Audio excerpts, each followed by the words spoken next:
I go taste like a snowman. No proof, I'm a lie about a molding. No proof, like I always wanted him, I never hated him, I never traded him, and if I did, I never ever traded him. You know what is a star? Like another city, the driver's side floor. Just like a large, so many more, 10 in the more, never a bar, 8, 10 in the more, 2 to the nothing to you, but it's something to me. Handsome as ever, and cute as can be. You can watch us on YouTube with view for free. Ay. This one time for the Twitch. This one time for the text. This one time for the phone line. Whole time wonder what they gonna do next. You know, I just wish you guys would stop the quibbling. Zippity-doo-dah, everybody, and welcome on in. I didn't like that intro. I didn't like that. You know what? I'm just going to go with the cool morning, everybody. I'm just very confused on this this morning. First of all, Leroy's trying to log in, log out, but shocking technology has kicked his ass once again. He was in the stream. I'm so confused. You know, that's just, you know, it is Yeah, what it you know, is. it is what it is. You know, it is for technological snafu. and he's going to be sitting here being like, I'm in. And I'm like, yeah, but your camera's not on, dude. And so I can't really do anything about that with that. So I'm confused about that. No, wait, I think we may have him. Hello, sir. So to avoid getting yelled at, you know, I forgot to plug my mic in and I could hear it over my computer. So I logged out and logged back in because if you just plug it, it won't. Congrats, man. I'm happy. You're learning. Dude. You're learning. I've been up since 5 o'clock cooking. Doing what? Cooking. 5 o'clock? Goodness gracious. Yeah. Goodness gracious. Fonz is in town. Yeah. Well, that'll definitely help you with the technological snafus.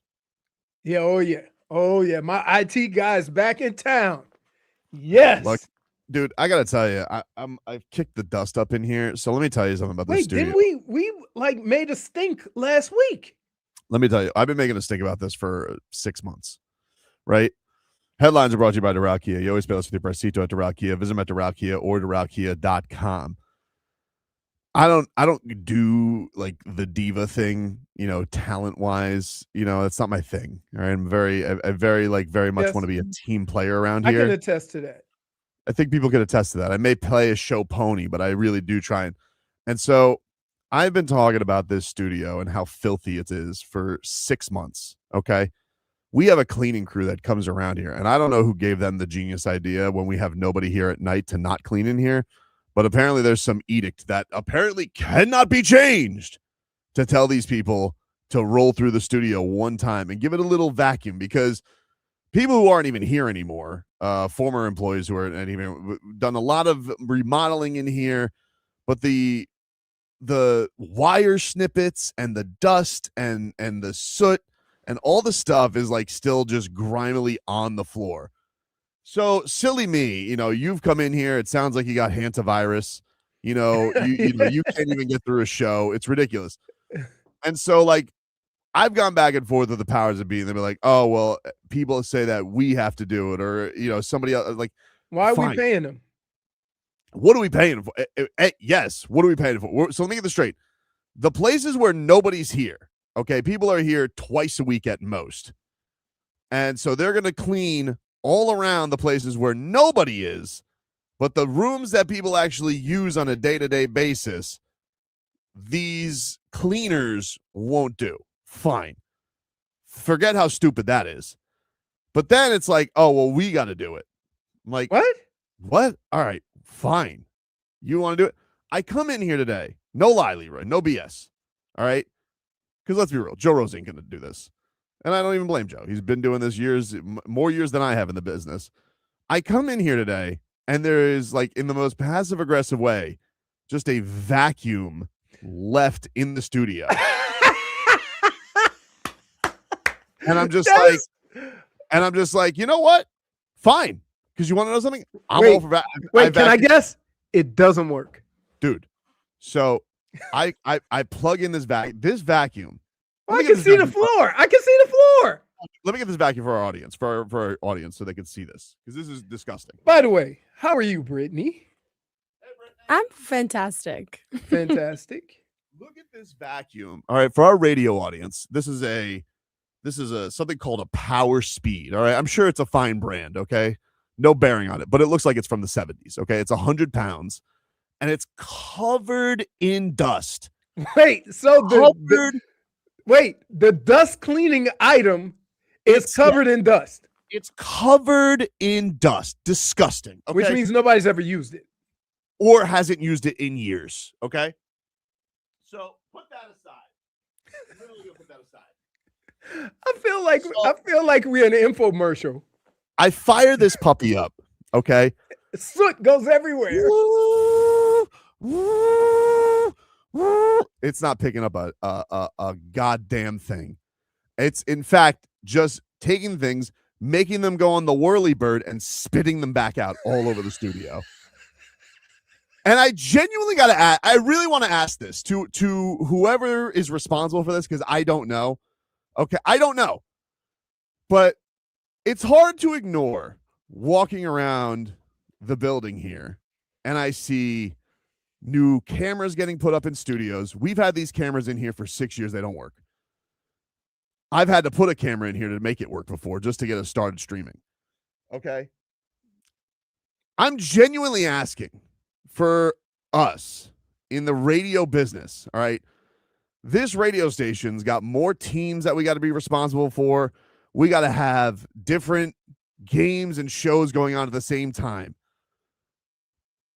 How in the good Lord's name can you sit here with your employees and refuse to clean their studio by the service you pay, and then your response is you're responsible for it, and you give me a vacuum that doesn't even work, which is not supposed to be my job, okay? I clean my home. That's what I clean, not my workplace. I keep my workplace clean, but fixes were done in here that I didn't do. I didn't do those repairs. I didn't come in here and snip wires and snip cabinets. And all I've asked for is a simple, hey, the company we already pay, would it kill them to do a little run through? And I don't know, whoever's here at night, can they just keep a look? Hey, don't press any buttons. It can't be that hard. I guess what? In the 3 minutes I vacuumed in here with the vacuum that doesn't work, didn't touch a button. Amazing. Hey, there's people that clean banks. They don't steal money. It's amazing. It's amazing.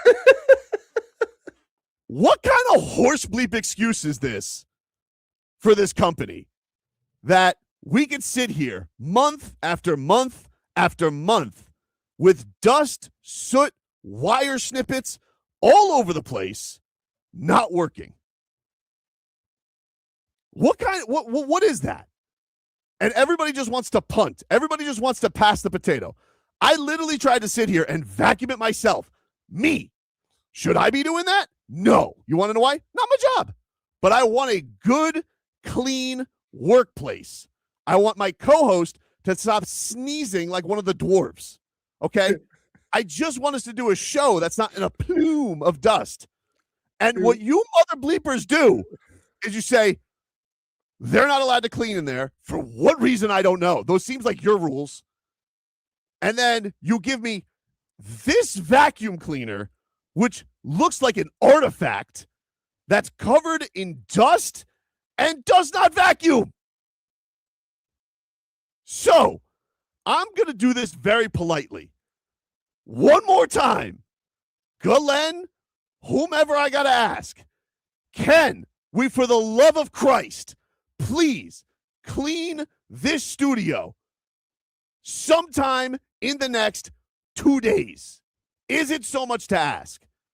Because that was the most passive-aggressive move I've ever seen. Oh, I'm going to drop a vacuum in here.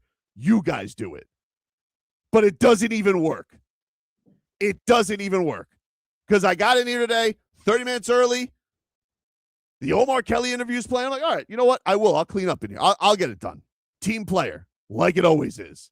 Whether it's cutting sound or putting people in good positions to do stuff. Okay, I'll be the good soldier. I'll vacuum. Nope, guess what? Doesn't work. Shocking. Shocking. What kind of garbage is that? This is a professional broadcast facility you guys are trying to do. You guys are trying to put cameras in here to impress podcasters to come in here and do shows, and you can't even vacuum a studio for somebody you already pay? That's complete garbage. You know, I know people work here like twice a week and whatnot, but it would be nice if we didn't have this place looking like a construction zone. Anyway. I haven't felt so good. I haven't sneezed. I haven't. Yeah, how you breathe good? Yep. Breathing that good air. I'm just like, are you kidding me? Okay, you left me a vacuum, and the vacuum is a piece of bleep that doesn't work. That's what we're doing. That's what we're doing. I'm still confused at they don't want to pay anyone. They don't want to buy anything. Everything's too expensive. Yet the cleaning crew that you have won't go in the room and clean the room, and you're okay with that. Yeah, it makes zero sense. What kind of place? You want to talk about a waste of money? Paying a cleaning crew and saying, "Oh, but don't clean the most important rooms." What? Yeah, clean the rooms that nobody ever is in. The meeting rooms and the hallways and the sales area. Clean those up. Don't forget the downstairs bathroom. Nobody's ever in there. Crazy, dude. Anyway, so I'm sorry about that, guys, but it really was just like it needed to be said. It needed to be said. It needed to be said. And, you know, honestly, the way that it goes, nobody listens to this show anyway who works here. So you guys can maybe get the message to the powers that be. But it's crazy to me. Like, I all right, I'll do it. And you leave me this piece of bleep vacuum covered. Do you see this vacuum, Brittany? Oh, I see it. How horrifying is that vacuum? It's so horrifying. I haven't seen a vacuum like the that. only thing that could make it worse is if it was a fire hazard, if it would spark up when I press the button. Somebody said, I'm sure a stern letter would get it done. Maybe I should. Yeah, I should just write up a ticket. Write a stern letter. If you guys could see, like, when I turn my head to the left, the layer of dust that is under these TVs here it's concerning. Yeah, I don't understand. This is very expensive equipment. Why would you not want it cleaned? You think on the off chance that somebody hits a button and a microphone's on and a vacuum gets in the background, that's more important than, I don't know, this equipment lasting 25 years? Should we be here? Like, what kind of logic is that? It's the dumbest thing I've ever heard. It is the legitimate dumbest thing I've ever heard to not clean a studio. Are you kidding me? Who treats radio like this? This is a professional broadcast facility, allegedly. And their response is, a vacuum covered in dust. No offense to our promotion they had department. A party and dropped Doritos behind you. No offense to our promotions department, who does a lovely job, but I see giant margarita piñatas that cost the same as a new vacuum. We can't get the approval for a vacuum that works? No, I need another Morgan Wallen fathead. Like, again, I'm not trying to take anybody's, I'm just saying, do you understand how crazy that is? And that's their response. That's their response. To leave a vacuum in here. Shut the hell up and vacuum it yourself. Oh, wait, it doesn't work. Oops. So what should I do, guys? As Odyssey, what should I do? Should I take my personal vacuum that works, put it in my car, bring that down myself, and vacuum? Should I do that? Just let me know. Is that what my response to the ticket's going to be? How could you care for your stuff like this? This isn't my stuff. I'm hired to use this stuff. This is your stuff. And I don't know if you know this about broadcast equipment. Not a fan of dust. Not a fan of mess. You should probably keep it clean. That's my professional opinion as somebody who has his own broadcast stuff. I take care of it. You know what I do? I keep it away from dust. If there's dust on it, I wipe it. Wait, did you have to? I wipe it. So, this is your stuff, not my stuff. I'm just here using it. But I take good care of it. But for whatever reason, you guys don't want to take good care of it. And so, maybe that's a step. Dear Tobin, would you mind bringing your vacuum down from Lake Worth and vacuuming? Because we left you a vacuum that has more dust. Somehow as the only thing in this building that has more dust than this studio. And it spit. Jennifer, turn it on. See, you don't want to because it spits dust out like a dragon. It goes, dust. Because that's what my day was. Is I came in here today, and it was like they just left a vacuum here. And I'm like, that was your passive aggressive response? During this break, I'm going to return it. It doesn't work. And throw it away. It doesn't work. Because you're brave enough to even touch it. It is disgusting. Somebody said foggy, and it's a super valid crash out too. I've been asking every single day since I've been in this building, let's clean this thing up.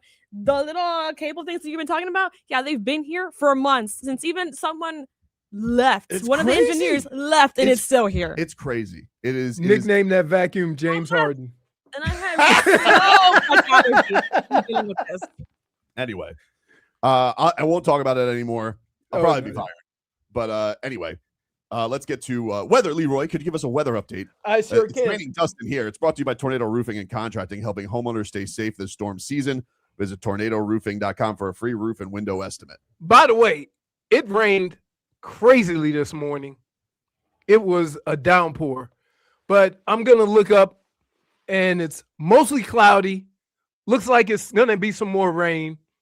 Winds are barely blowing, I would say out of the east, southeast still, at about 5-10 miles an hour tops. And right now the temperature is 84 degrees. Beautiful. All right. We move on. So bad people can see the crumbs behind you. Yes. Jennifer, I tried vacuuming it. All it did was push it there, over there. That's all it did. That's it spit it out. That was their plan. Come on, dude. No. Come on. I'm about to go raise some help. Let's be better. Regroup. Let's take a little break. Let's be better. Let's just be better. Yeah. Okay. I don't blame Len for retiring. I don't.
Welcome back, everybody. Welcome back. Tobin and Leroy here with you on FM 104.3 WQAM.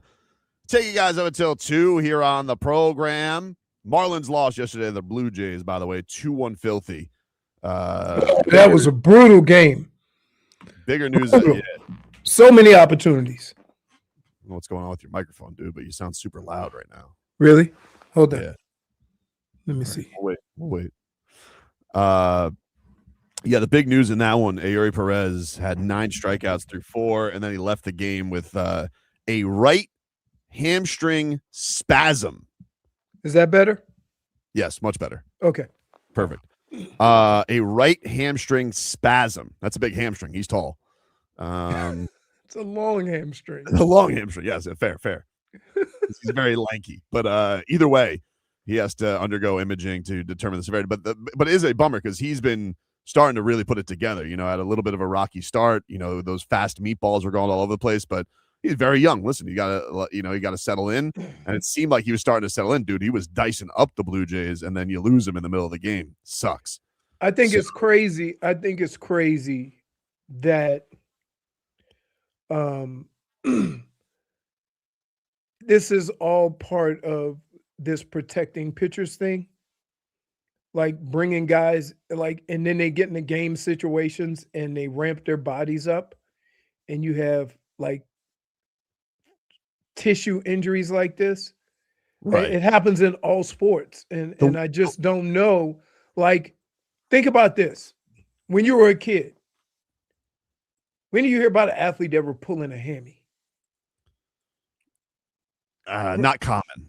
A pitcher, nonetheless, right? And so I don't understand why we don't pay attention to this and understand that in order to get our bodies ready for this type of activity, we have to kind of push beyond it so that when you come back down and you're throwing on a regular basis, you're not putting undue stress on your body. And that's the way it used to be in camp. In camp, they used to say, we're going to work the hell out of you so that when you get to game time situations, you're not putting stress on your body. Your body's already used to it. And we've gotten away from that too. Yeah, and then you have all these especially in basketball, it's been like the calf and the Achilles are all going over the place. Do you think that just the training is wrong? Are they overtraining? I don't think they're training enough. Interesting. Because they're trying to protect guys. But here's the thing. When you're a competitor and you get in those moments of competition, it doesn't matter. Your body's going to ramp up because you're a competitor, and you're going to put a strain or a stress on your body that you hadn't put on previous to that moment, and that's how you get injuries. Dylan says, I can't wait until Tobin mentions the Kaz picture to Leroy. Oh, dude, you're not kidding. Did you guys see Kasparas Jakucionis yesterday? Let me guess. Swole. What? Leroy? Wow. And I mean, mind you, he's turning 20 tomorrow. Okay. Baby. Okay. All right. But this guy, I mean, wow. Now, it's been said that he is, one thing about the Lithuanian Lizard, gym rat. Okay. Lives in the gym. What? The Lithuanian Lizard. Why are you shaking your head, Brandon? You don't like it? No. Why? Nobody wants to be called a damn lizard, dude. Nobody. But it's not just any lizard. It's the Lithuanian lizard. Do they even have lizards in Lithuania? Good question. I feel like that's the thing. I don't know that it is, honestly. It's not a good It's thing. dependent on climate. Do they have? Yes. Lithuania is home to 3 native lizards. The sand lizard, the viviparous lizard, and the common slow worm. Nobody wants to be the slow worm. Nobody wants to be. don't compare him to that Don't one. say that. Which is a legless lizard. Oh my god. Well, we might have to change. Well, that's his name. like For real, if I for real. saw that thing on the road, I'd call it a snake. Sorry. But dude, this Kasparas Jakucionis, I mean, he looks incredible. Like this kid he is ready to take over the league. I'm telling you right now. Like, I don't think we could trade him. He looks unbelievable. What a moose. This guy was a child. I mean, he still is a child. But growing into his body, I'm telling you. Remember, Mhm. a year or two ago, Yeah. you said this about Jović. Well, Jović did put on muscles. You just couldn't stay healthy. I think here's the thing. The truth about Jović is, and I love Jović. You guys know I love Jović. He's very jealous of Kasparas Jakucionis. Is he? Yeah, I'll tell you why. He Jović said that looks like one of the kids at Tony's Heat Camp. He's got enough of a baby face. You think he walks into heat camp and he's like, Well, wasn't he talking about him yesterday anyway? yeah, he's like, Yeah. you think Kasparas walks into Tony Fiorentino's heat camp and they're like, you do the drills over there, kid. He goes, I'm here to speak. Yeah, some of the kids go in front of him and try to D him up. No cuts. He's like, I'm not here to cut. I'm here to talk to you guys and do autographs. You play for the Heat? I'm the Lithuanian Lizard. Oh. No, people are going to get onto it. I'm telling you. No, because they're gonna eventually find the common slow worm. No one's going to know about the slow worm. It's not going to happen. It's already in my brain, and it does look like a snake. It does. Yeah, it does.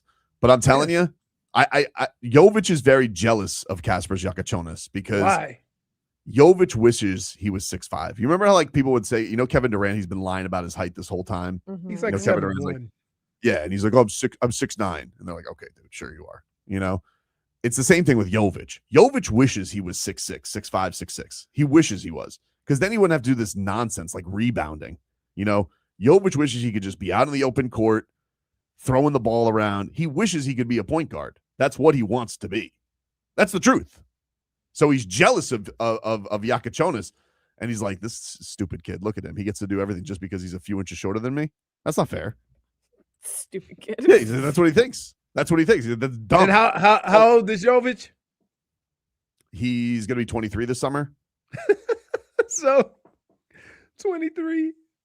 Yeah. 23 telling 20-year-old this kid. Yeah, he's like, this kid, look at him, he's stupid. He gets to go be a point guard. Why? Because he's 6'5". I'm 6'11". That's not fair. He doesn't like it. He wishes he could be that height. I'm telling you, jealous of him. There you go. Bro still needs 15 years before Spo plays him. Oh, for sure. He's gonna have to fake his ID. He goes back. Okay, so what would you turn this summer? He goes 27, Spo. You sure? He goes, yeah, I promise. I promise, dude. That's what I am. Cake eater. He's messing with you.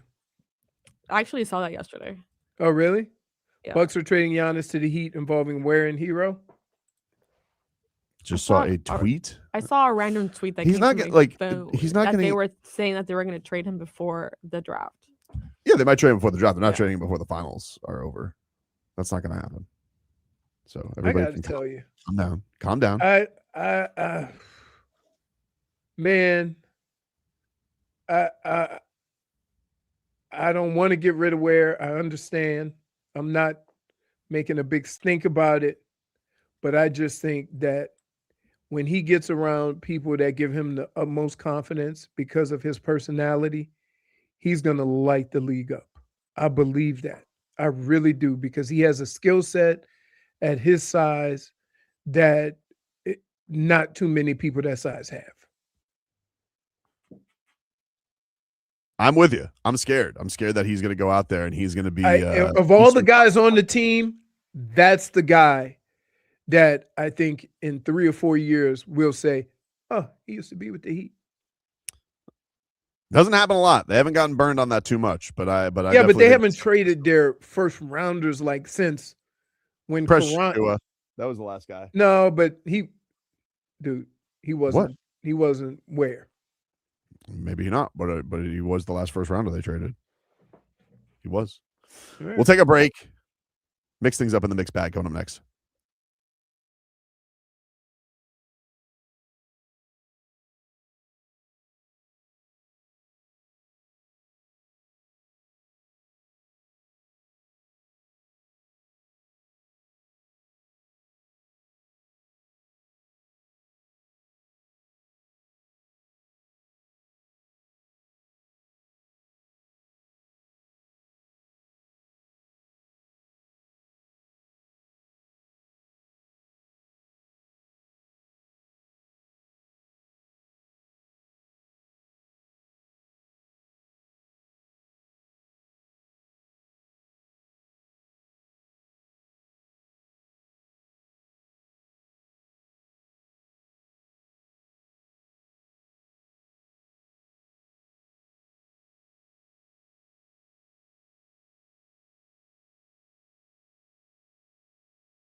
All right, welcome back, you handsome devils. Tobin and Leroy here with you on FM 104.3 WQAM. The great George Lopez is coming to Hard Rock Live on June 11th, and you can win a pair of tickets for your chance to win. Be listening at 11:20 a.m. If you can't wait to win, purchase your tickets at casino.hardrock.com/Hollywood. Speaking of the 11 o'clock hour, we'll have our guy Wes Goldberg. He'll drop by the show, host of Locked On Heat. Always love when Wes stops by. Bring some real credibility to a couple of carnival barkers like me and Leroy. No. What do you mean, dude? Don't. You got a mouse in your pocket? It ain't no weed. You have fun too. Not like you. I don't think that's fair. Listen, I look over the edge as Wild Heat Coyote, and I don't jump. You still think you can catch the Roadrunner by jumping off the ledge? I will catch the Roadrunner one day. I don't know what it's going to be. Mm-hmm. In the meanwhile, let us get to Zip Mix Bag. Oh! Why has it suddenly become French? French Open, dude. You not a fan of the Open of the French? No, not really. Why? You're not a fan either. Wembanyama. Oh, I love tennis. What are you talking about? Coco Gauff, shout out. She's my faves. Name another one. -1. The one who's really mean to her. Sabalabala ding dong. What's her name? Sabina Sabalenka? Arena. Arena. There it is. She's a real sore loser. Ooh. I kind of like it though. I'm not gonna lie. She kind of got that meanness that's like attractive. You're just like, kind of like Judge Judy. Wow. What? You had a crush? That was You had a crush on Judge Judy. I am begging so you. I'm begging you for Stop. the life of all of us. What? Please get to the mixed bag. Fair enough. You guys familiar with Jim Harbaugh? Yeah, that's my quarterback. That's your quarterback. He is the coach of the LA Chargers. I guess Justin Herbert missed an OTA because he was with his squeeze, Madison Beer, and went on tour with her. And Jim Harbaugh was like, I loved it. Phase 2 stuff related to Justin Herbert out there. Is he here today? Yes. Excited to have him back. So excited. And I was happy, we went to support Madison on her music tour. Madison supports him at the football games, and he told me he wasn't going to be here for those 2 weeks. And my first reaction was, do you need a ride to the airport? He's just been somebody that he's just here all the time. I mean, there's times I've wanted to shoo him out of the building. He's at every voluntary, every non-voluntary workout. I'm the same guy that broke his hand, and then he was here the next day practicing. The next game, stiff-arming guys. I was happy. Good balance. He's cool. Like, Jim Harbaugh. but here's the deal. As long as there's an understanding, as long as you just don't miss, no coach ever makes a big deal about missing, right? But when you miss and is disguised as holding out, or when you miss and nobody knows where you are, that becomes the problem. It's the communication aspect of it. We've had guys miss, and you just more reps for me, or something. When the young guys, like, let's be clear. During these OTAs, I watch more football than I participated in. I was just there for moral support. God, you must have been so bored. Yes! Very bored. SDI says, what happened to football guy Jim Harbaugh? Harbaugh sounds like he's having the Madison and Justin Herbert over for tea at the Harbaugh household. I just think we make a big deal about it, about OTAs, and I think that we should relax. The other thing that I would say is this.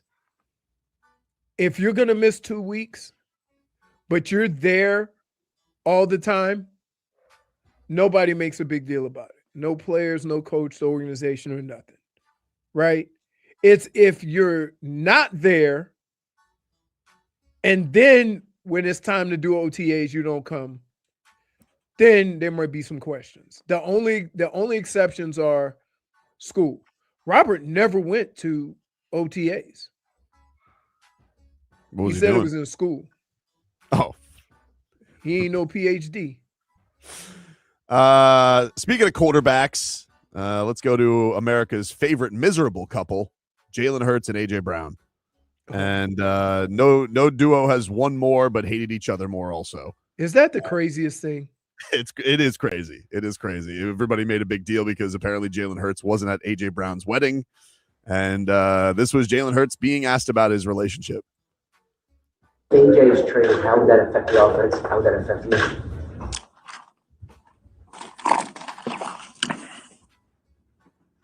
Picked the right question to sip on, huh? No, I think for us, we're focused on learning the offense. It really doesn't change in terms of our approach to improve. There's an if. Obviously, been a lingering thing, but nothing can replace all the greatness that we achieved together. Jalen, a lot been made of your relationship with AJ in regards to this trade. Where are you two at, I guess? I know friendship is complicated. Yeah, nothing's changed since we last spoke at the end of the season. We're really good, and I saw how beautiful the pictures came out at his wedding. I'm very happy for him and his wife and his family, and it's a beautiful thing to step into covenant. So I was very excited and congratulatory towards that. All right, there you go. Jalen Hurts, ready to move on. Here's the deal, and I believe this. You don't need to like each other to work with one another, right? I think a lot of times we go get a little overboard, and I tell you the Andre Rison story. When you bring Saquon Barkley in, wasn't he an MVP 2 years ago? I mean, damn near if he wasn't. Yeah. That means that he's getting a majority of the touches. That means that other guys aren't. For you to then run to the other guys and say, why aren't you getting as much touches when you got a damn near MVP in the backfield? Well, I think the thing is they're not running to him. I think the thing with AJ Brown that makes it different is he's running to them. He is the one who's publicly miserable because he doesn't like that they have the most boring offense in the league and they're awesome. He hates it. Right. But again, that has nothing to do with success. Oh, it doesn't have anything to do with success. He's just bored. He's like, this sucks. I hate being on this team because I don't get to do anything fun. Right. I get it. I understand it, and I get it. And we've seen guys that have felt that way before while winning. And I would say this. It's a bad look to complain about what you're doing when your team is winning. It's a terrible look. It just is, because we all talk about team success. You're just not, you can't let it go. You can't. I was just texting Zach Gelb. No, you weren't. I swear to God. And he's Tobin is not one of those people who does this often. So yeah. So I just sent him the picture of the vacuum. Everybody has to see this vacuum. It's incredible. We're getting messages out here. Everybody has to see it. It's incredible. But so from that standpoint, I think Jalen's handling it accordingly, because guess what? The media was on Jalen and wanted to fire the coach, and they won the damn Super Bowl. Yeah, I know. So it's a crazy, because I would say this. I'll take that. I'll take winning and not getting touches. Yeah. It doesn't make me feel any less of a champ. There's certain guys that feel like, and this is in all not even in just sports. This is all over, and it always causes the end of whatever they have going. If we are successful, I need to be the reason why. In business, in life, in everything, there are certain people that cannot stand success if they are not the reason you are successful. Yeah, we just saw this with the Celtics, right? With Jason Tatum and Brown. Like there's something there about, hey, you guys have had more success than probably any duo for as long as it, but there's just an unnecessary tension. Yeah, an unnecessary tension. And that's basically what this is. Now, I think they'll play nice, right? I liked how he goes. I liked in the rant where he goes, I saw the pictures. They looked beautiful. Tell me you were like the only one not invited to the wedding without telling me you're the only one not invited to the wedding. Right. Finally, in the division, Javon Kinlaw, defensive tackle for the Commanders, he was asked about the additions that they have made on defense. He's really excited about them. What do you think about the new pieces they added defensively, on the D-line, Owe, several guys? We got some motherfuckers now. Excuse my language, but yeah. Owe, he can go. Charles Omenihu can go. Caleb Vaughn can go. Tim Settle, he can go. Who else am I missing? Then we got D. Wise back. You already know he can go. We got DA coming back. He can go. Jerzon can go. I mean, D. Payne can go. It's going to be exciting, bro. It's going to be super exciting to play with these guys for sure. A lot of talent, bro. I'm just excited, bro. I'm super excited. Jeez. That's actually Tobin. Can I just say this? Most people don't say, excuse my language, and then drop right, and then go machine gun with the cuss words. Wow. Right, like that's there. Like, man, we've had boxers that have like actually, excuse me, right? That was Holy incredible. Smokes. Don't listen. To hear this like every day. Don't say excuse me. Oh yeah, excuse me. Right. What do you think about the new pieces they added defensively, on the D-line, Owe, several guys? We got some motherfuckers now. Excuse my language. He didn't just put the Owe, he can go. Charles Omenihu can go. Caleb Vaughn can go. Tim Settle, he can go. Who else am I missing? Then we got D. Wise back. You already know he can go. We got DA coming back. He can go. Jerzon can go. I mean, D. Payne can go. It's going to be exciting, bro. It's going to be super exciting to play with these guys for sure. A lot of talent, bro. I'm just excited, bro. I'm super excited. Love it. Happy for him. Holy smokes. We'll take a break, get you caught up with your headlines. We're back after this.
Tobin and Leroy here with you on FM 104.3 WQAM. Take you guys up until 2 here on the program. Give you a weather update brought to you by Tornado Roofing and Contracting, helping keep your home and family safe when the storm rolls in. Visit tornadoroofing.com for a free roof and window estimate. Currently, got a little rain. Is it raining? It was pouring here. The sun's out a little bit. It's not doing great over there. How's it over there, Leroy? How's it in Broward? I'm seeing the sun poke through, but it's still mostly cloudy. Say it again. I said I'm seeing a little bit of sun, but it's still mostly cloudy, and I expect showers all day. If it's raining early like this, it looks like it's going to rain. Says it's raining for the next hour here, so be safe, everybody. Maybe have your poncho ready. I don't know. Looks like it'll let up a little bit later on. Cloudy day. Am I the only one who gets more wet trying to get under the umbrella out of the car? Yeah. That's why I own a raincoat. I reach in the back and I try to open the door and then pop the thing open and I'm getting soaked. Yeah, I don't mess with raincoats, and I've used an umbrella sparingly. You know. Raincoat's the way to go, guys. It's just a jacket. No, but here's the deal. I've had it for years. With Big Spoon and Teaspoon, they'll sit in the car. So I have to get wet and take one for the team and go get the umbrella. Now, I will say this. Golf umbrellas are ginormous. Oh, yeah. So I have golf umbrellas in my car. That's what Penguin used, right? Yeah. They used a golf umbrella. Yes, Batman. Oh, wait, that's Joker. Never mind. Anyway, headlines. Those are brought to you by Doral Kia. You always pay less with your pricito at Doral Kia. Visit them at Doral Kia or DoralKia.com. The Marlins are off today. They lost 2-1 filthy yesterday. Big news. Eury Perez got hurt after a really good start for 4 innings. Got hurt in the dugout, too. I think he was like stretching. It was weird. You know what's crazy? Me and Fonz were having this conversation. I never stretched in college. Our strength and conditioning coach also was a kinesiologist. And he said, you don't warm up by stretching. You warm up by doing light running. So before practice, we didn't, how everybody stretches before the game. We didn't stretch. We did light running, light, exercises, stuff like that. Interesting. I never pulled the hamstring till I got into the NFL and we stretched before practice and I pulled the hammy. Wow.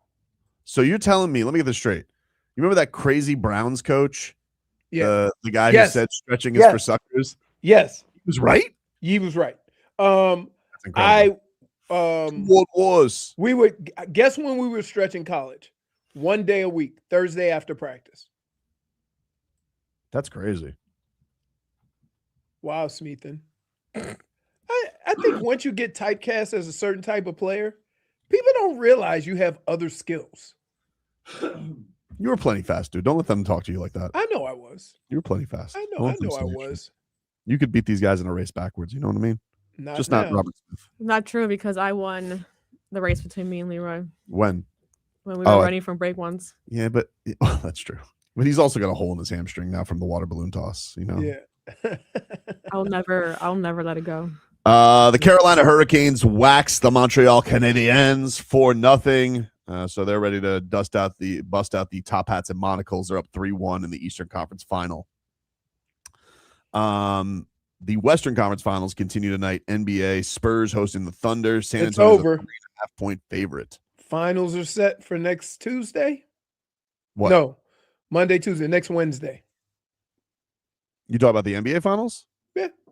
You think the Thunder finish it tonight? Yeah. All right. Interesting. Yeah. Okay. I just think sometimes when you watch a sporting event, it has nothing to do with talent. It's the way that OKC is playing, how physical and aggressive they are, and San Antonio and some of their players are getting annoyed. And when you get into that mode, you're not worried about basketball. And that's the whole point of it.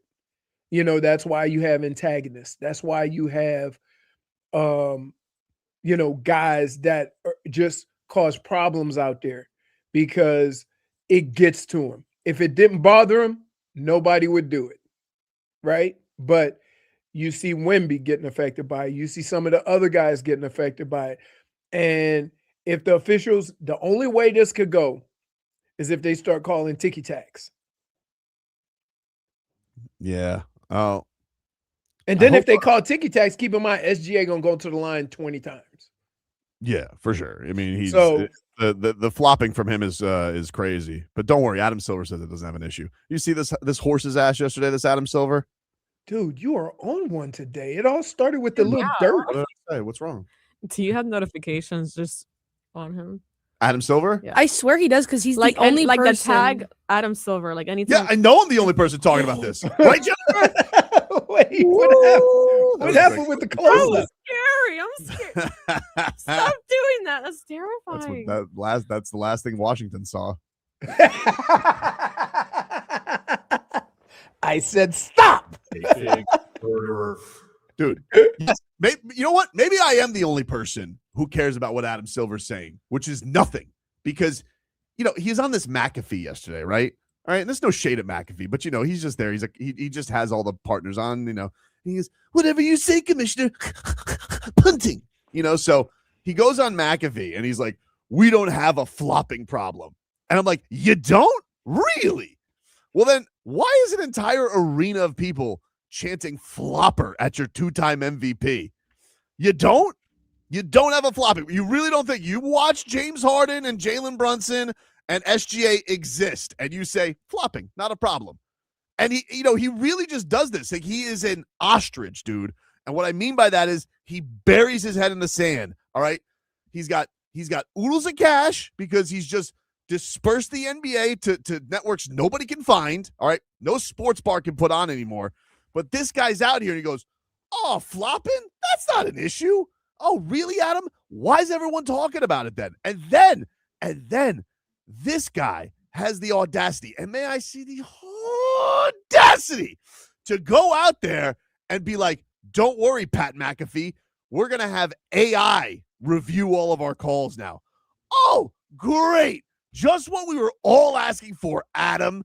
We were asking robots to come in here and make the games even longer. And what do I want? All I want is one thing. All I've asked for is one thing from this bastard, okay? What I've asked for from him is for the Miami Heat to get back their pick. And did you see what he did the other day, Jennifer? What did he do? Leroy, did you see what this Adam Silver did the other day?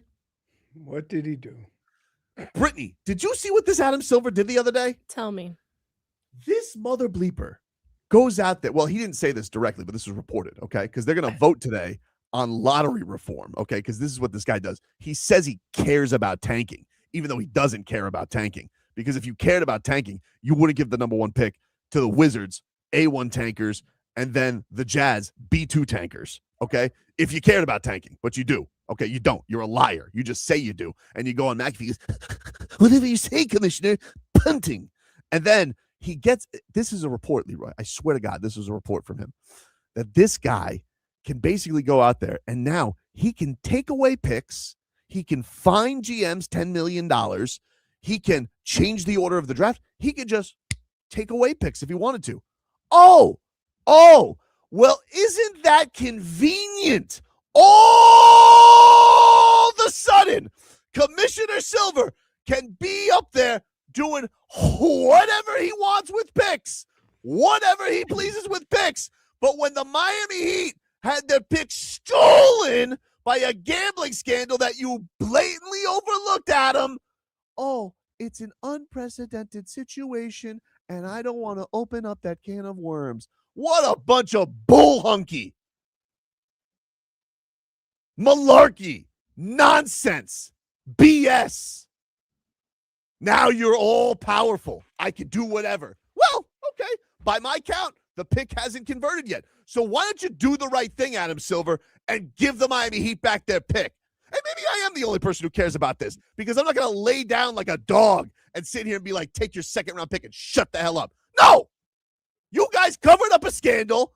You had a player approvingly traded to the Miami Heat who you knew was covered in a gambling scandal, which you guys said, nothing to see here, which the feds did not. Then you shelved him for a year, not guilty or not guilty. You shelved him for a year while he's going through his trial. Couldn't play for the Miami Heat. Wasn't traded by the Miami Heat. And you say, I don't want to open up a can of worms. This is a unique situation. That's what you said. No, you want to you want to know what's unique? That's what his job is, to take care of unique situations. That's what would we could have AI to do you. We could have Commissioner AI. If not for unique situations, Adam. It's a unique situation. Well, that's what we have you for. Not coming up with tournaments, not coming up with Euro leagues. No, we have you to fix unique situations. You know, like when Donald Sterling was racist. That was a unique situation. What did you do? Took his team from him. But when it comes to the gambling bag, all of a sudden, I can't handle unique situations. I've lost my superpower. Where did it go? It's right there. Open your eyes. Did you have to cover your eyes? Do it again. Open your eye. What do you mean? It's a unique situation. It's unprecedented. Well, what do we have you for? What do you mean? So let me get this straight. Now you have the power to fix picks whenever you please. But when the Miami Heat needed you, you said second round pick and shut up. This brought to you by FanDuel. What kind of logic is that from him? I'm not against anybody making money, but for the love of God, could you not screw over one of your franchises, your good standing franchises? Trust me, the money's not going anywhere. You know what is? The Miami Heat's pick, which somehow now you have the superpowers to take away picks or give back picks or do whatever you want. And change the lottery. What's Zach Lowe going to say on his podcast about my lottery odds? I don't know. He'll probably, have them change and then complain about it. Just like the 65-game rule. All you these podcasters, we need 65 games. Get rid of the 65 games. We need a hearing for Luka. All this uselessness. And are the Miami Heat sitting here with their first-round pick? No. Jennifer, would you ever trade a first-round pick for somebody you knew had taken themselves out of a game intentionally and was being investigated for it? Of course you wouldn't. Anyway, that's enough of that. Is it? Probably not. It's never going to be enough. Never. He's been very angry. Because I got to tell you. No. Do it. Keep on. This rant has frequent flyer miles. I know. I'm sorry. He has the audacity to sit up here and be like, flopping's not a problem. So just imagine OKC, right? And you're playing OKC, and every time they go by you, they yell Adam Silver. You think you be concentrated on basketball? That's what they do. You have SGA, MVP, flopper. James Harden, MVP, flopper. Joel Embiid, 7'3", flopper. He's the worst. He's always on the ground. He's the worst. Now, I will say this.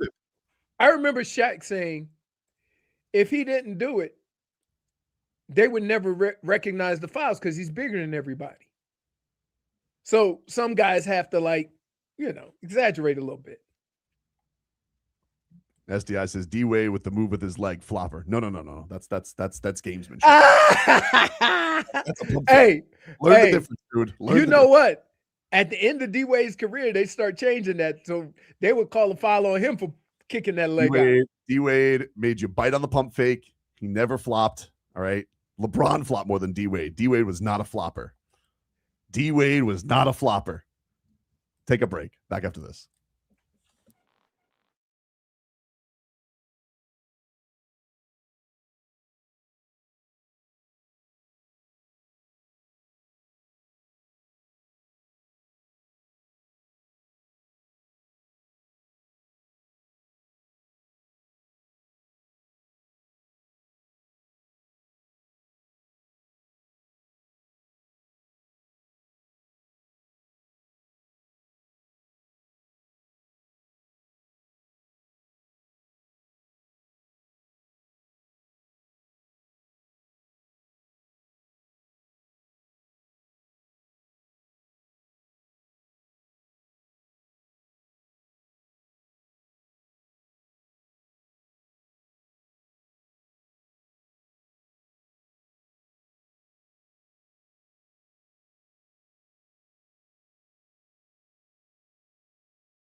Welcome back, everybody. Tobin and Leroy here with you on FM 104.3 WQAM. The great George Lopez is coming to Hard Rock Live June 11th, and you can win a pair of tickets right now. Caller number, what do you want to do, Leroy? What caller number today, huh? Do call number 5. Caller 5 to 305-567-0560. Caller 5 to 305-567-0560 is going to win a pair of tickets to see George Lopez at Hard Rock Live June 11th. If you can't wait to win, purchase your tickets at casino.hardrock.com/Hollywood. But if you guys want to win those tickets right now, caller 5 to 305-567-0560 will win a pair of tickets to see George Lopez at Hard Rock Live. All you got to do, call up 305-567-0560, and you shall win the tickets. Wes Goldberg from Locked On Heat going to join us in about 10 minutes. We'll talk some NBA with Wes. Looking forward to that. The Miami Dolphins had their OTAs this week. What do they got that man? Is mandatory minicamp next week? I think it is next week. They usually do like 2 weeks before and then mandatory minicamp. Now, I would say this, new coach, I think you can have 2 minicamps. Yeah, I'm not sure. I'm not sure if it's mini camps or extra OTAs or whatever, but Right. I think the And start camp a week earlier. the Dolphins yesterday, Zach Sieler spoke to the media. Man's man, Zach Sieler. All right, he's a man's man. His word is oak. And he was he was asked about the idea that the Dolphins are overlooked by Vegas, and he said what man's man Zach Sieler would say. Doesn't mean anything. I mean, that's just shooting a number out there. Like, I mean, sure, you could say, hey, they got this guy, they lost this guy, their salary caps. It doesn't matter. Like, you go out there and play ball, you can win with anybody.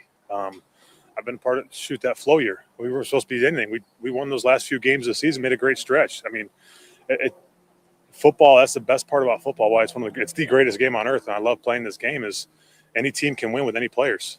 It's a combination of a chess match between coaches and players. You can have the perfect call but make a bad play. You can have a bad call, make a perfect play. And that's what's so incredible about this sport, and I think why so many people love it. So that's when you said it's just May. I mean, that's the whole point right now. It is May. So it's time to get out there and learn each other, learn the staff, and learn how we want to play off each other and go out there and play our best ball this fall. See, that's why I love Zach Sieler, right? Because this guy is exactly what I was talking about yesterday, just like May. This is where the champions are built, all right, at the Odas, all right? You can't just sit here and overlook the Odas, because if you do that, who's to say? If you were to just lay down during Odas, then all of a sudden you get to training camp and you're just like, oh, what's this all for? But you come at it with a purpose right here in the spring, Leroy. That's the old gusto you need to shock the world. Yep. I would say this.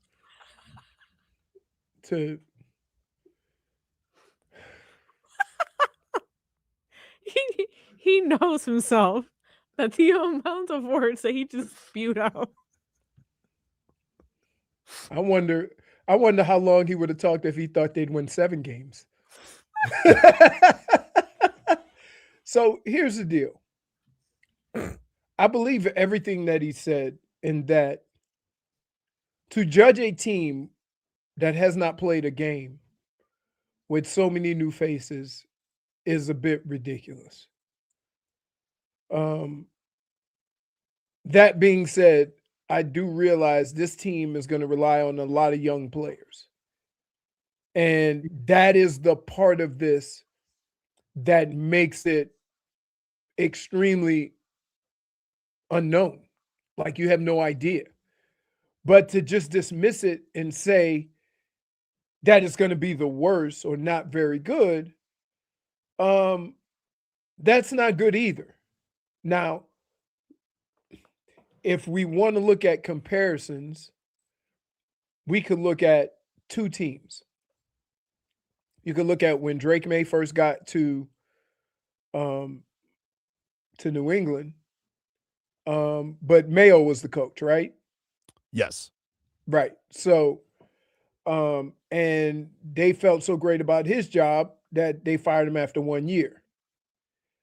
And then you could look at when, when Dan Campbell took over Detroit,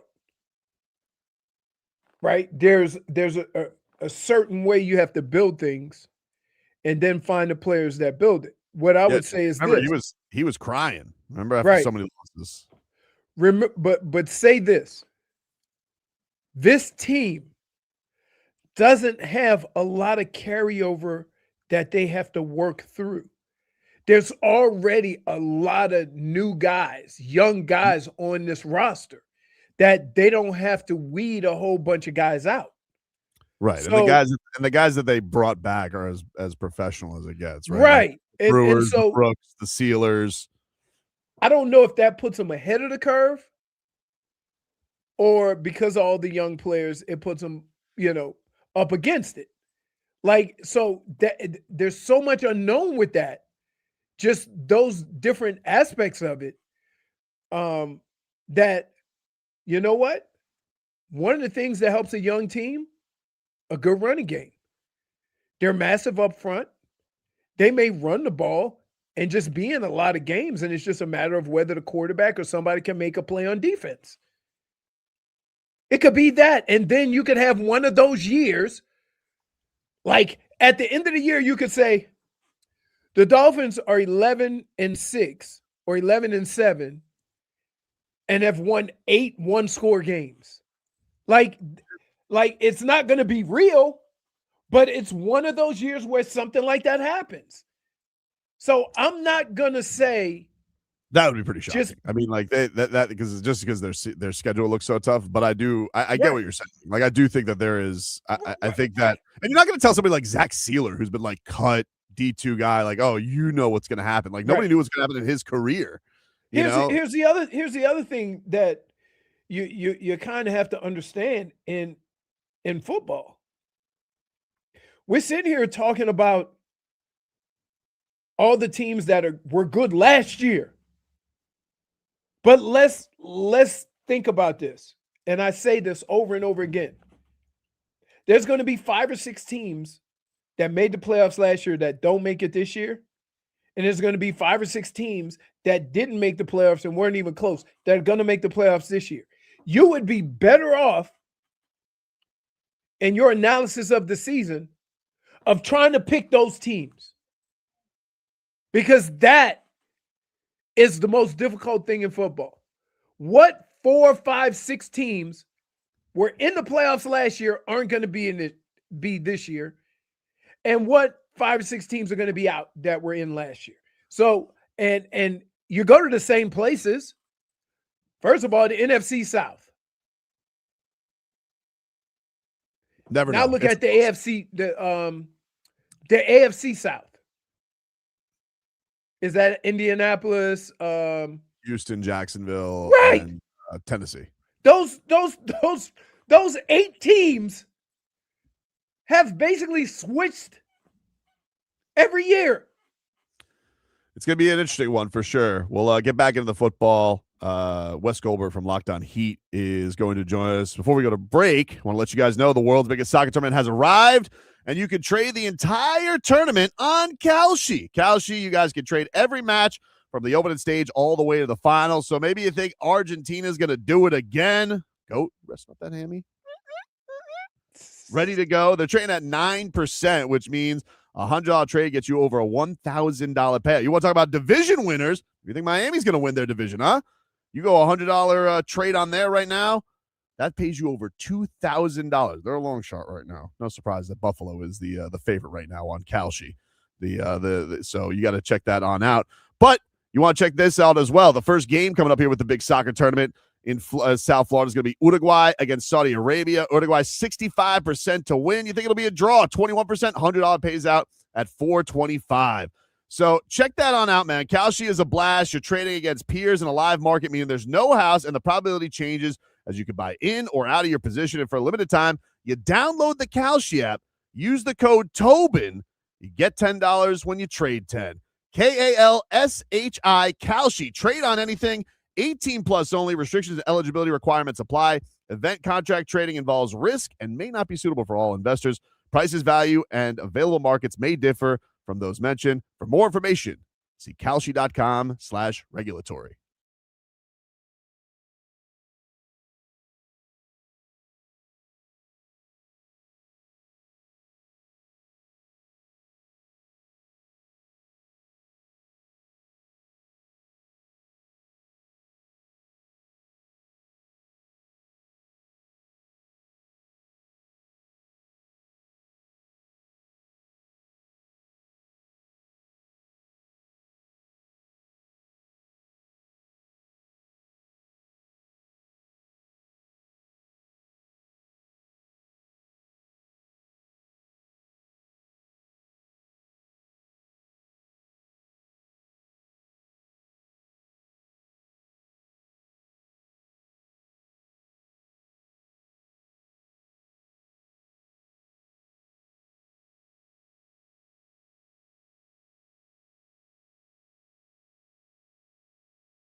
All right, welcome back, ladies and gentlemen.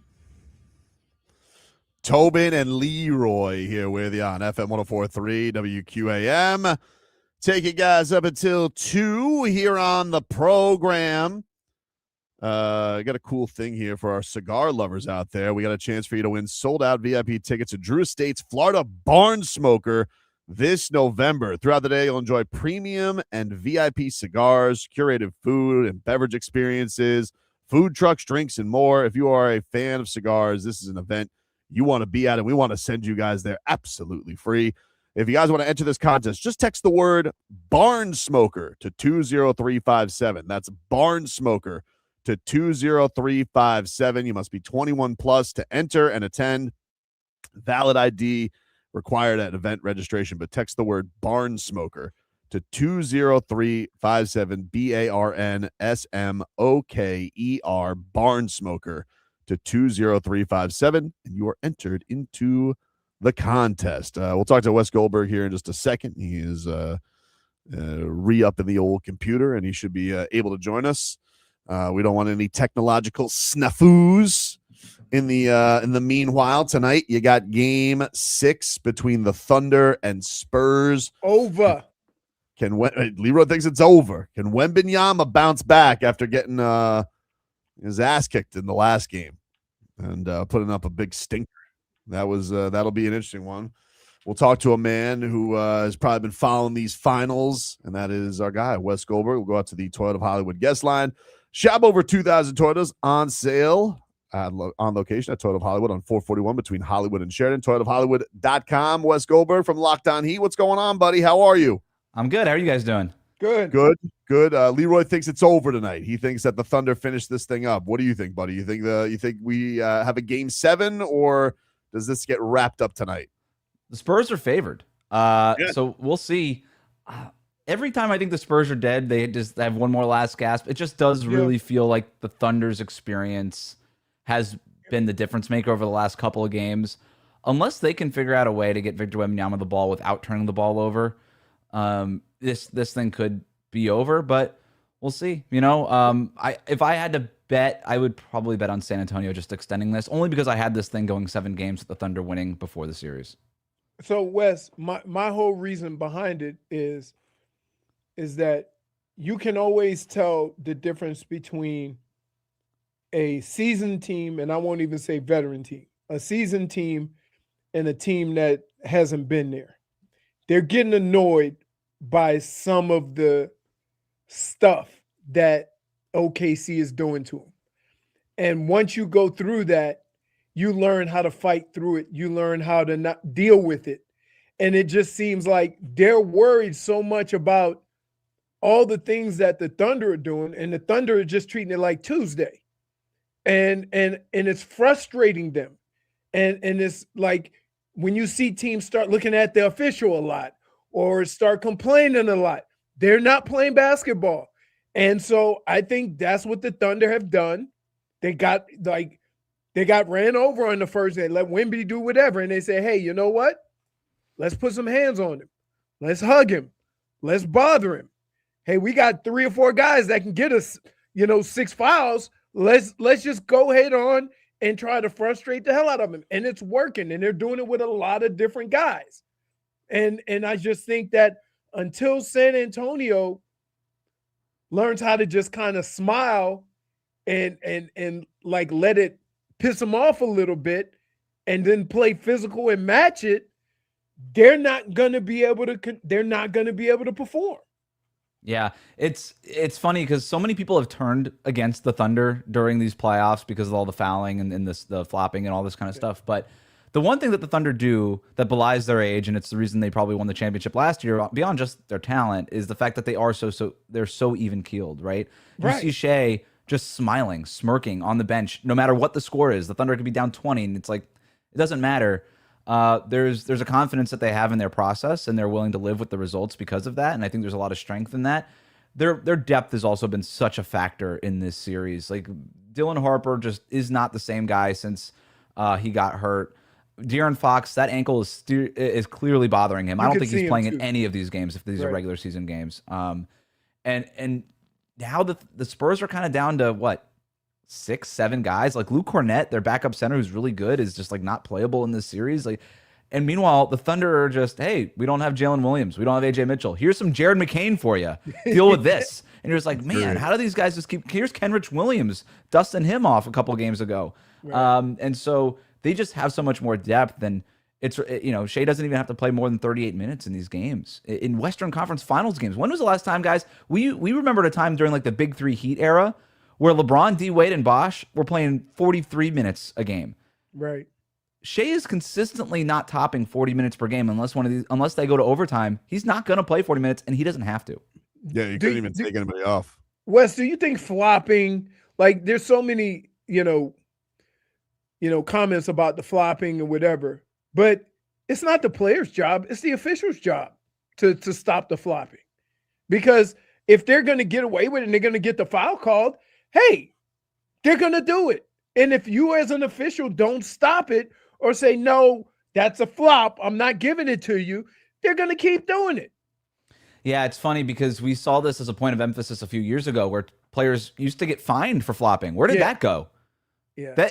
Those fines aren't there anymore. It's that not doesn't a problem happen anymore. Commissioner Silva, not a problem anymore. Yeah, he's like, solve that, 2 fines, we're done. We got AI, and yet, it's all fixed. So I thought the flopping stuff was way overblown with Shai Gilgeous-Alexander last year, right? I'm like, I watched those games. I'm like, he's getting fouled.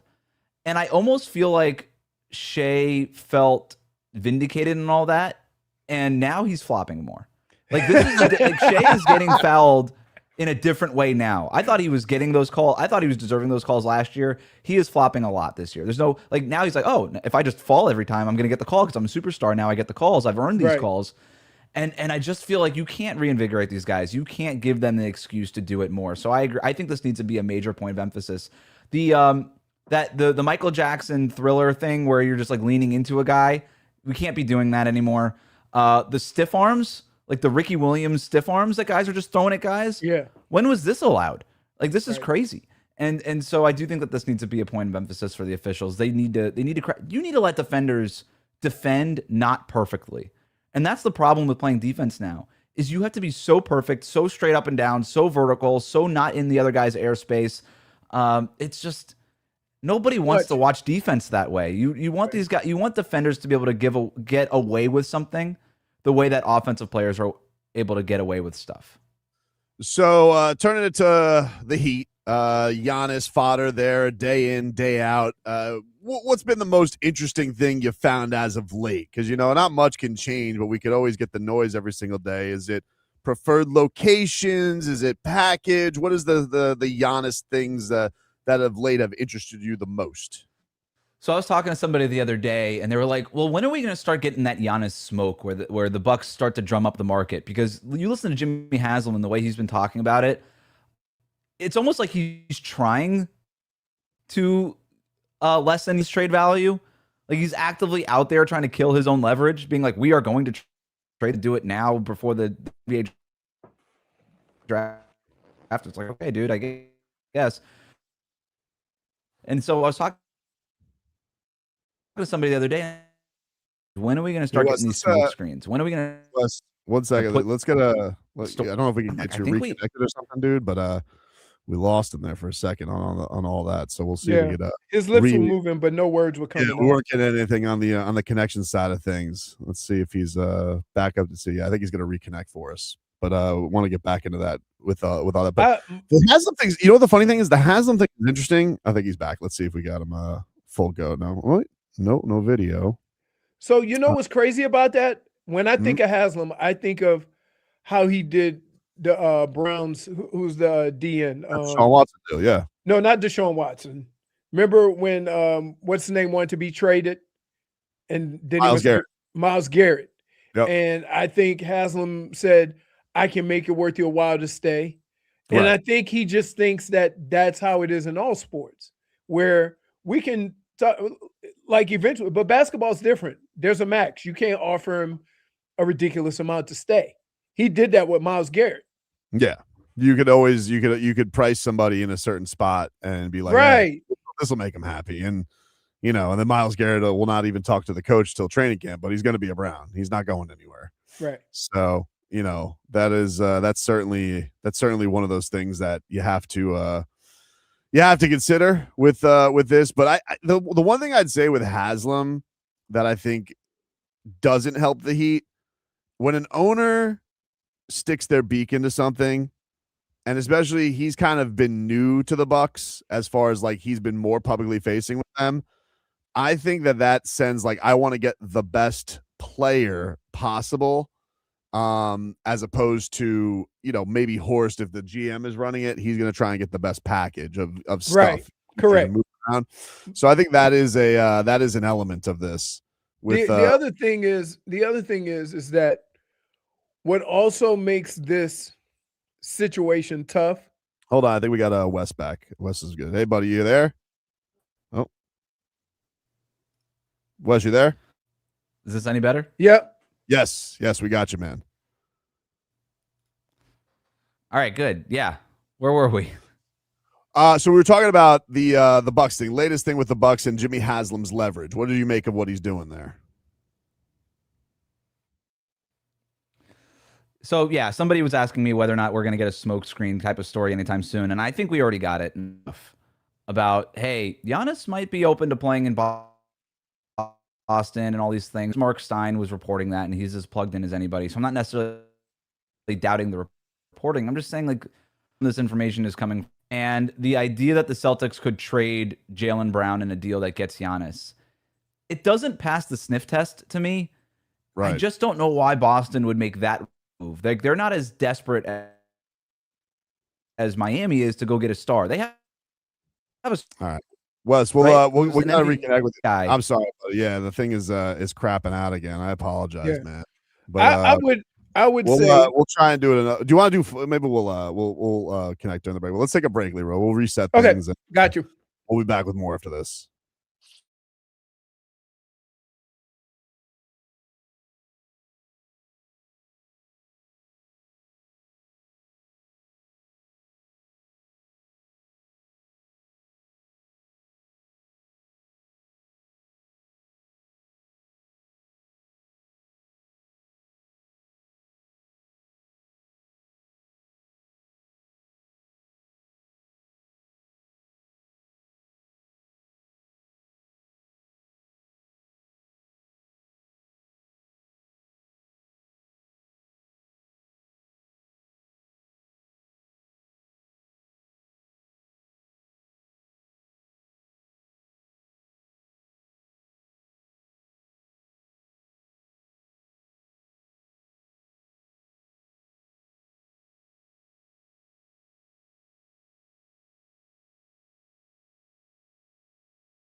All right, welcome back, everybody. It is Tobin and Leroy here with you. We'll get back. We got Wes on the phone line, so we'll get to him coming on up. Quickly, a weather report brought to you by Tornado Roofing and Contracting. Storm season is coming. Make sure your home is ready. Get your free roof and window estimate today. Visit tornadoroofing.com. Currently in Miami, it is raining, 82 degrees. It's going to rain. Only 82? It's going to Wow. rain next afternoon. So deal with that. Be safe. Drive safe, everybody. And quickly, our headlines are brought to you by Doral Kia. Always pay less with your Pricito at Doral Kia. Visit them at Doral Kia or DoralKia.com. Marlins lose 2-1. They're off. Eury Perez, he left with a right hamstring spasm. Sounds painful. He'll have imaging to determine the severity. The Carolina Hurricanes, they shut out the Montreal Canadiens 4-0. They're up 3-1 in that series. And then the Western Conference Finals continue tonight between the Spurs and Thunder at 8:30. But let's go out to the guest line once again for Wes Goldberg from Locked On Heat, Locked On NBA, Real GM Radio, and connected with the old school phone. What's going on, Wes? When the internet and the computers fail, we still have phones. Exactly, dude. And that was working. All right, so let's reset. With Giannis Antetokounmpo, obviously we know Heat fans following everything. This is Damian Lillard all over again. What is the most interesting thing that you got going on right now as far as fodder you've heard, rumors, the latest details that have interested you the most? So the Lillard comparison is a good one because everything is starting to sort of triangulate in a very similar way, where with Dame, nobody really knew where he was going to go, and yet you would talk to people around the league and they would say, well, he's probably just going to end up in Miami. And we're starting to see that impact with Giannis now also, where you're having a lot of people kind of say, yeah, it kind of feels like the Heat are the leaders in the clubhouse. We know that the Heat aren't the ones saying that, right? So where is that coming from? I don't think that Giannis' side is necessarily saying that because it doesn't behoove them to have those conversations right now, and they're not in control of that necessarily, right? And it's certainly not coming from the Milwaukee side of things because that would just kill their own leverage. We've heard this Boston Celtics story come out recently that Giannis would like to play in Boston or Miami.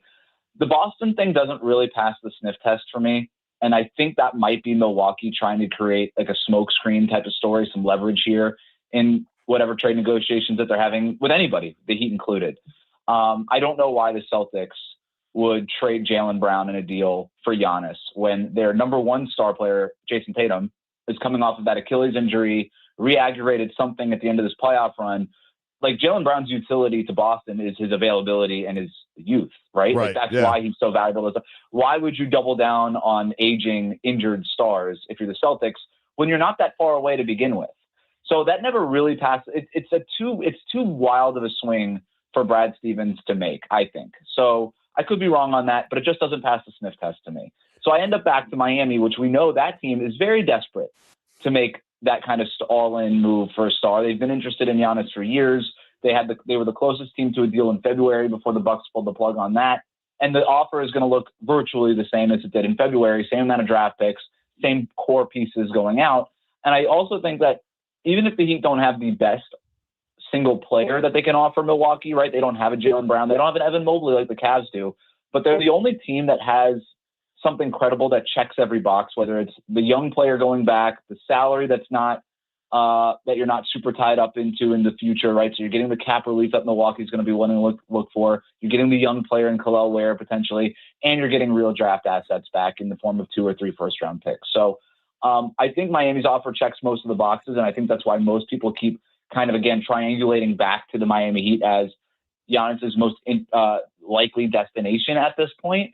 I just wonder, like the other thing we know, some team is going to come out of the woodwork and just be like, actually, we're interested in Giannis too. And I just wonder when we're going to get that story.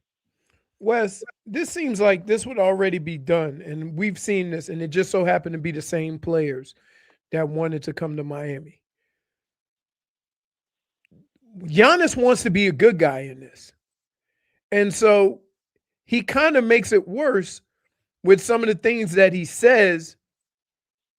And people don't think he's serious about wanting to either leave or the Milwaukee Bucks find hope in some of the words that he's saying that, oh, we can do something to keep him here. And why don't he just come out and say, I don't want to be here. This is where I want to be, because that seems to work for everybody, but he just thinks he's not going to be liked. Yeah. you said it's kind of not working. It is 100% not working. Like, it is actively backfiring on Giannis right now. The problem is people don't want to think that you think that they're dumb, right? And Giannis kind of walks around like he's smarter than everybody else when it comes to all this stuff, that he's got one over, that he knows stuff that we don't know. Like, he's like, when the trade deadline came and went and he had those weird tweets like the Wolf of Wall Street thing, and then the Kalshi thing came out and he's attacking Shams. Like, we all know these trade talks were real. Like, you've got to be the most in denial Milwaukee Bucks fan to think that all of this is some media conspiracy just drummed up by the way, not just Shams. I don't know why Shams keeps getting attacked by this. Every league insider that does this at a high level was basically saying the Bucks are listening to offers on Giannis. And it's coming from Giannis's camp too. It's his agents that are trying to maneuver this stuff. And so fans really don't have any sort of patience. People don't have a patience for other people who think that they're just smarter than them. And even worse, they think that you're dumb.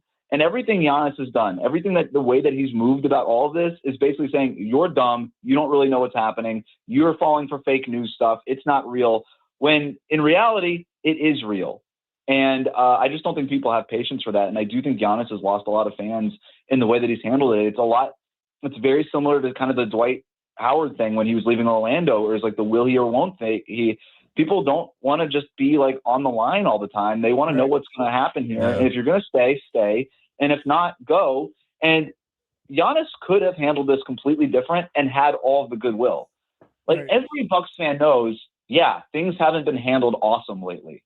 Like, if he won us a championship in 2021, if he decided that it just wasn't right for him to be here anymore and that he wants to win a championship above all else, he could have come out and said that 2 years ago. For sure. And probably people would have been like, I get it.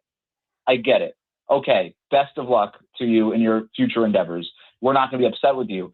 But now, if you're a Bucks fan, you're saying, well, the way that he's kind of strung this all along, and the fact that every time that we've gotten to this juncture of, is he going to get traded, the packages that we could have gotten for Giannis a year ago versus now are going to be so dramatically different, right? And Giannis, by the way, isn't going to want to go somewhere where they're going to do the whole, hey, we're trading you everything, because Giannis doesn't want to go somewhere that's going to be completely depleted. He wants to go somewhere that's going to be able to win a championship. So he's going to use his leverage to make sure that Milwaukee gets the least amount of things possible in any kind of trade. And now Bucks fans are going to be like, well, now we don't have Giannis and we don't have anything to rebuild with. He really kind of screwed us over on his way out the door while he kind of played on our heartstrings all this time. So, I think this completely backfired on Giannis. Is there so let's go to the plan Bs, as we like to say. So the Giannis thing doesn't happen, which I'm still pessimistic. What do you mean? Don't say it. You don't even know what I'm going to say. Yeah. I'm going to say it. I'm going to say it. You don't tell me what I'm not going to say. Don't tell me what I'm not going to say. Fine. So the Giannis thing doesn't happen, which I'm still pessimistic about because I'm Dame scarred. Do you like the options of them towing around Ja Morant, Kawhi Leonard, LeBron, Kevin Durant? Like, is there a realistic plan B that you think helps the Heat, boosts the Heat? Obviously, we all know they need a jolt to the system because it's been stale as hell the last few years here. But what is the guy you look at and be like, that's realistic, and I think that they should pursue that if Giannis doesn't happen? So first of all, I'm a little bit more optimistic about the Giannis stuff, only because the biggest difference between Giannis and Dame was that Dame was under contract for multiple more years, and Giannis has an extension on the table right now. So he has a lot more leverage than Dame did when he was trying to leave Portland. And but we'll see if Giannis knows how to leverage that. It's also very important that his agent is the same agent as Bam Adebayo's, and that makes any sort of behind-the-scenes dealings a little bit smoother and easier to happen. But I'm with you. I think it's probably 50-50, and so if it's 50-50 at this point, then you've got to consider the plan Bs.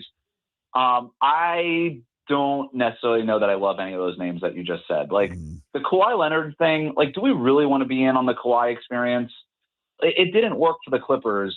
Why would it work for the Heat, right? Like, with Kawhi, it's just another version of the Jimmy Butler thing. And while you had very high highs with Jimmy Butler, like, let's not also pretend like the last couple of years when Jimmy Butler was at his most unavailable were really rough, okay? Really, really rough. Ever since 2023, the Heat have had no chance of making the finals, even with Jimmy Butler on the roster for a year and a half. So if you get Kawhi, it's the same kind of unavailability, off the court kind of doing his own thing, his own guy. I just don't know if the Heat have the appetite for that. Now, I do think that they're desperate to make a move. I do think that they will make a major move this summer. I just have a hard time thinking that it's going to be Kawhi, especially, if it's going to include draft capital. I just don't know that you can mortgage any amount of the future. Like, I'm not trading Khalil Ware for Kawhi. Like, that's a non-starter to me. So what are you offering the Clippers? It's a draft picks package. It's Jaime Jaquez Jr. returning to Orange County, perhaps. It's a Tyler Hero salary that has to be included. By the way, it's a Hero salary plus other stuff. Like, it's going to cost you a lot of depth in salaries to get up to that $50+ million Kawhi number.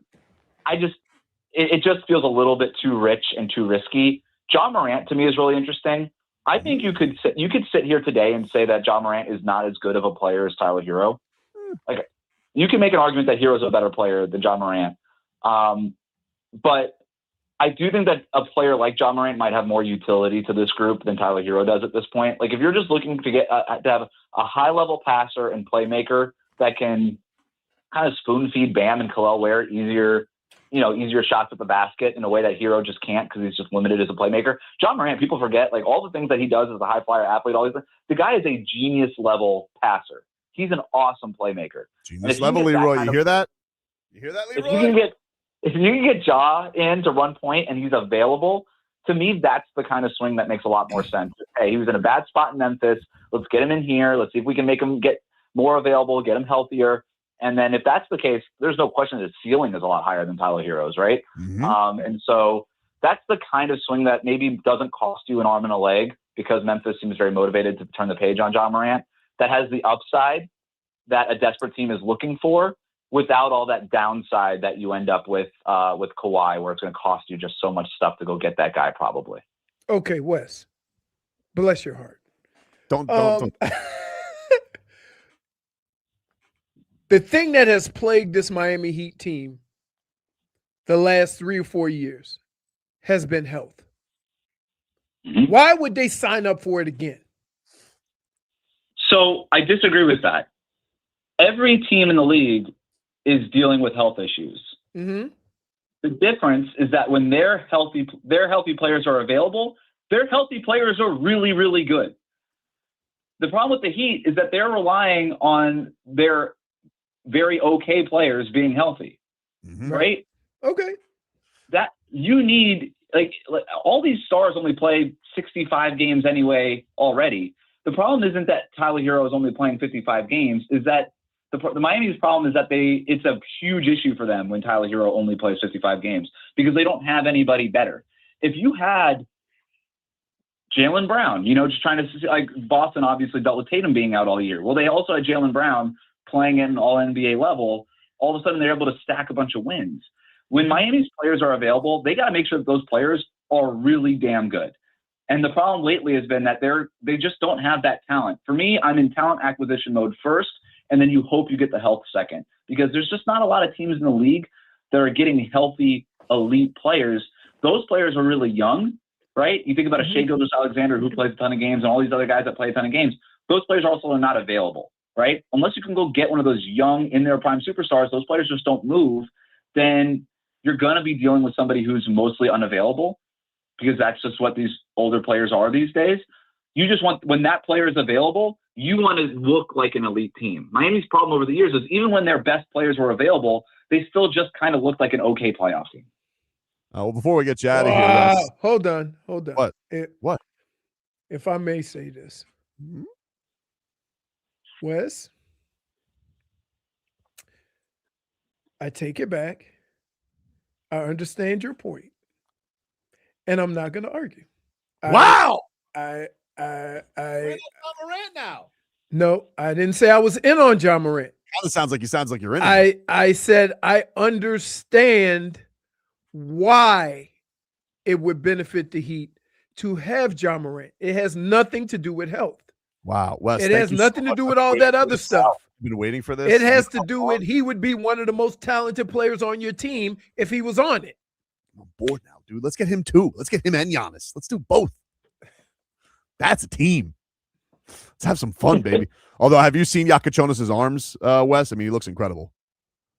Yeah, it reminds me a little bit of, what was that Chris Bosh photo like that one year where it looked like Bosch had like blown up to like 280 or something, and you're just like, it just turned out to be like the lighting or something. So I always get a little iffy on these Instagram photos. I'm like, and now they have like this AI app where it's just like, hey, give yourself a 6-pack in this photo. You're just like, all right, let me wait until I see Jakucionis in person before I make any judgment calls on the new body. Wes, you know you're dealing with Tobin, right? Yeah. And you know what that entails. Yeah. Give the 6-pack app a shot. Before listen, I don't even think it can help me. Before we get you out of here, Wes, are you looking at any draft prospects at all, or is it a waste of your time because it's going to get traded? Yes and yes. I'm looking at the draft. I love the NBA draft. I love the NFL draft. I'm a draft guy, so I'm always looking at it. But look, there's a non-zero chance that the Heat end up picking for themselves here at number 13. And this is a draft with a lot of really interesting players. And the more I start digging into some of these guards that are projected to be available around where the Miami is picking, the more I'm a little interested. I'm kind of intrigued by some of these guys. So while it wouldn't be the ideal, like ideally the Heat won't be picking for themselves at 13. They'll be picking for Milwaukee or some other team because they're going and getting a superstar. But look, if you're getting Ja Morant, I don't think you have to trade the 13th pick for Ja. I just don't think that the Grizzlies have that kind of leverage in a trade negotiation. So maybe there's a scenario where you're not trading for Giannis, but you're trading for something below Giannis, and you're also picking for yourself at 13. So there's a lot of different things here. The one thing I always say about this, about the draft and the Miami Heat is no matter what you think is going to happen on draft night with the Heat are always going to surprise you. They always surprise you on draft night. That could look like a lot of different things. It could look like them taking somebody that you didn't expect them to take. It could look like somebody sliding to them like Jakucionis did last summer, or it could look like that player turning into Giannis. Who knows? We appreciate the time, man. Thank you so much. Thanks, Thank you Wes. guys. Sorry about the tech issues there. No, Thanks thank you for powering through with us. Go check out Wes Goldberg's work. Locked On Heat podcast available for you on YouTube and all of your podcast apps. Locked On NBA and Real GM Radio. He does fantastic work. We will take a break and we'll be back after this.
All right, welcome back, everybody.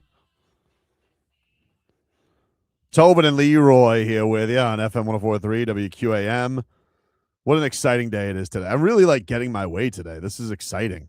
You know, somebody ran a vacuum through here. That was nice. All it took was me having a temper tantrum. The power of your voice. People really talk about the squeaky wheel getting the grease, and I never really believed in it. I thought it was nonsense. But I got to tell you, You made it stink. Made it stink. Made it stink, and look what Hey, happened. And then Tobin, how about this one? What is that? Is that Love Island? It's Love Looks like- Island. Wow. What Oh. flavor is it? Fruit punch. I can't wait for Love Island. Very excited for it. Excited. When does that come out? Next week. June 6th, right? Or June. It's Tuesday. Is it? I think it's next week. I Yeah. think it starts. Starts next Tuesday. They haven't shown anyone who's going to be on the show, right? I don't think so. I don't think that they have. I haven't seen any updates. That's why I ask. Yeah, I don't think that they have. I don't think that they've shown any of that stuff yet. But I'm excited about it. I love Love Island. Did you watch any of that Summer House reunion? I wasn't really into that show, but did you guys watch any of that? Was it I good? watched it. Wow. You should see our text that we were sending each other voice notes and So everything. What happened? Voice So like, notes. so the Oh, Summer we went in. House. So the Summer House had a good friendship. I don't know the parties. Yeah, so and- basically it's just like a bunch of people who live in New York. They're all friends, and in the weekends they go to the Hamptons during the summer and they just party. They're notoriously known for their parties, which are fun, and they're themed parties. And so what basically happened here was one of the couples broke up for one of the other ones, but they were supposed to get married. Okay, so one couple, which is Kyle and Amanda, they were married and they've been together for like 10 years or more.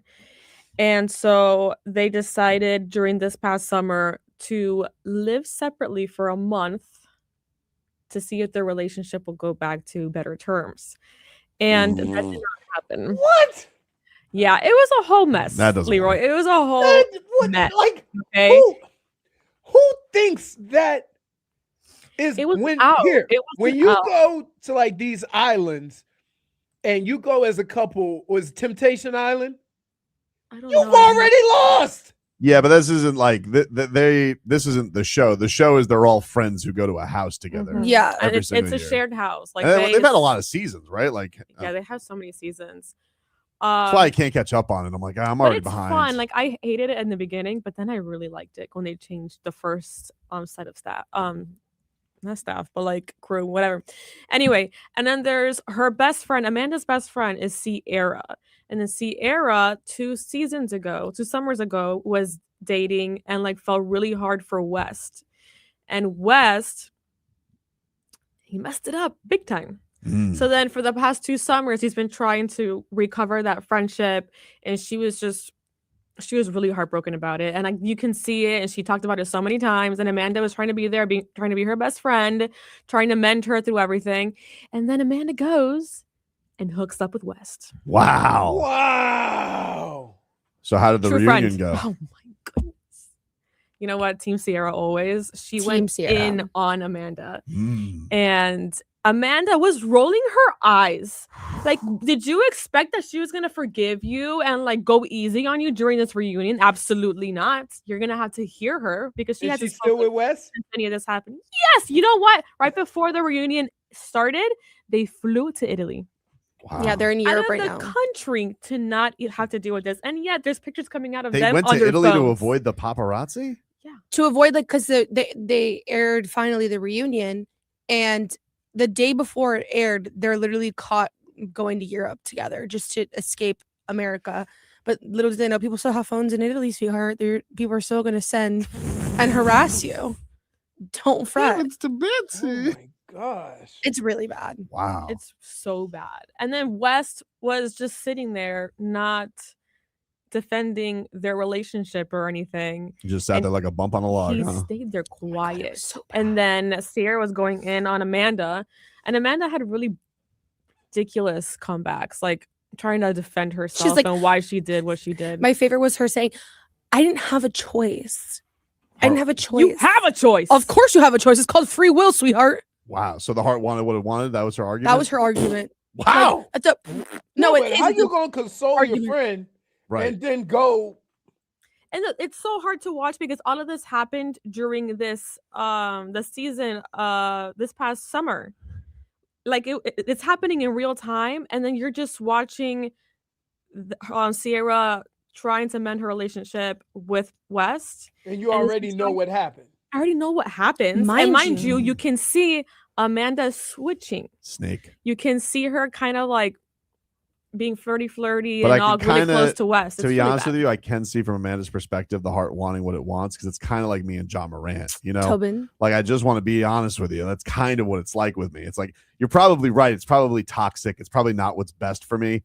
But in the end, I want Ja Morant on the Miami Heat. It's exactly like It's that. not. It's so different. No, I though. think it's exactly. You're not backstabbing a best friend to get Ja Morant.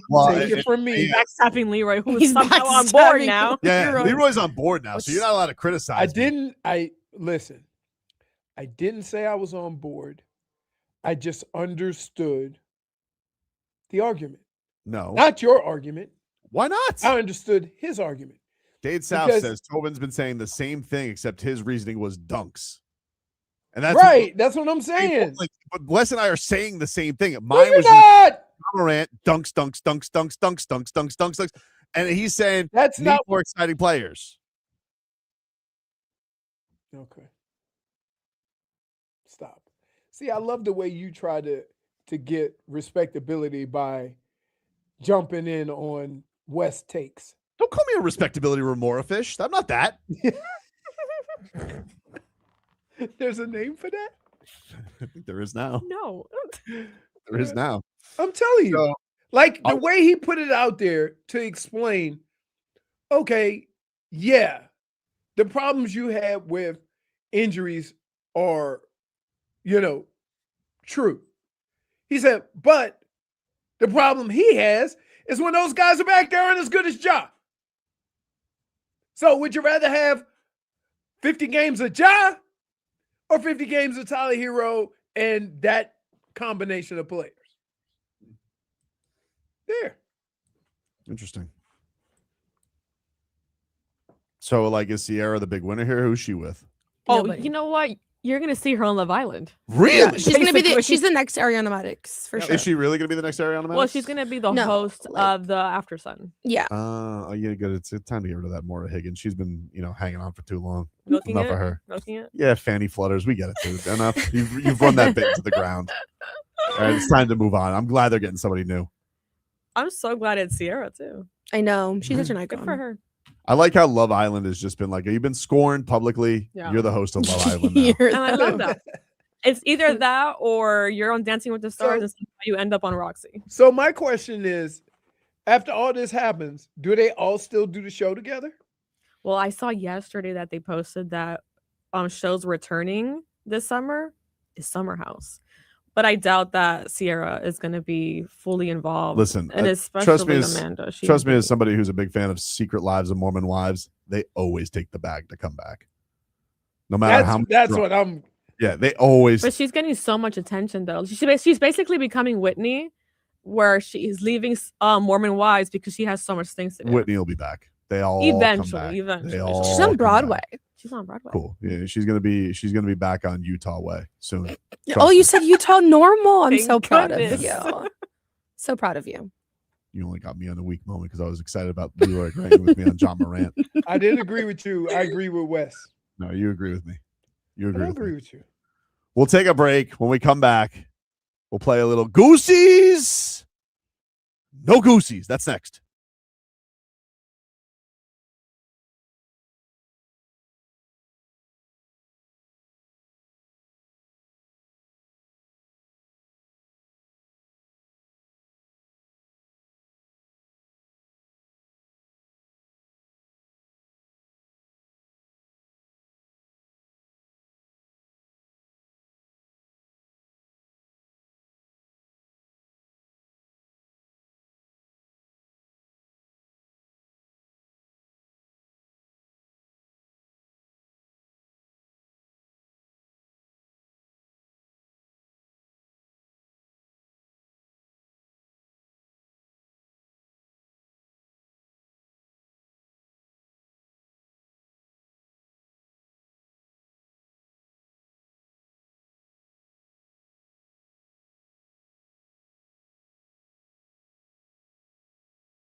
All right, welcome back, everybody. Tobin and Leroy here with you on FM 104.3 WQAM. Take you guys up until 2 here on the program. It's time to get to our favorite Thursday game. A little Goosies. No Goosies, Leroy. I'm in. Ready.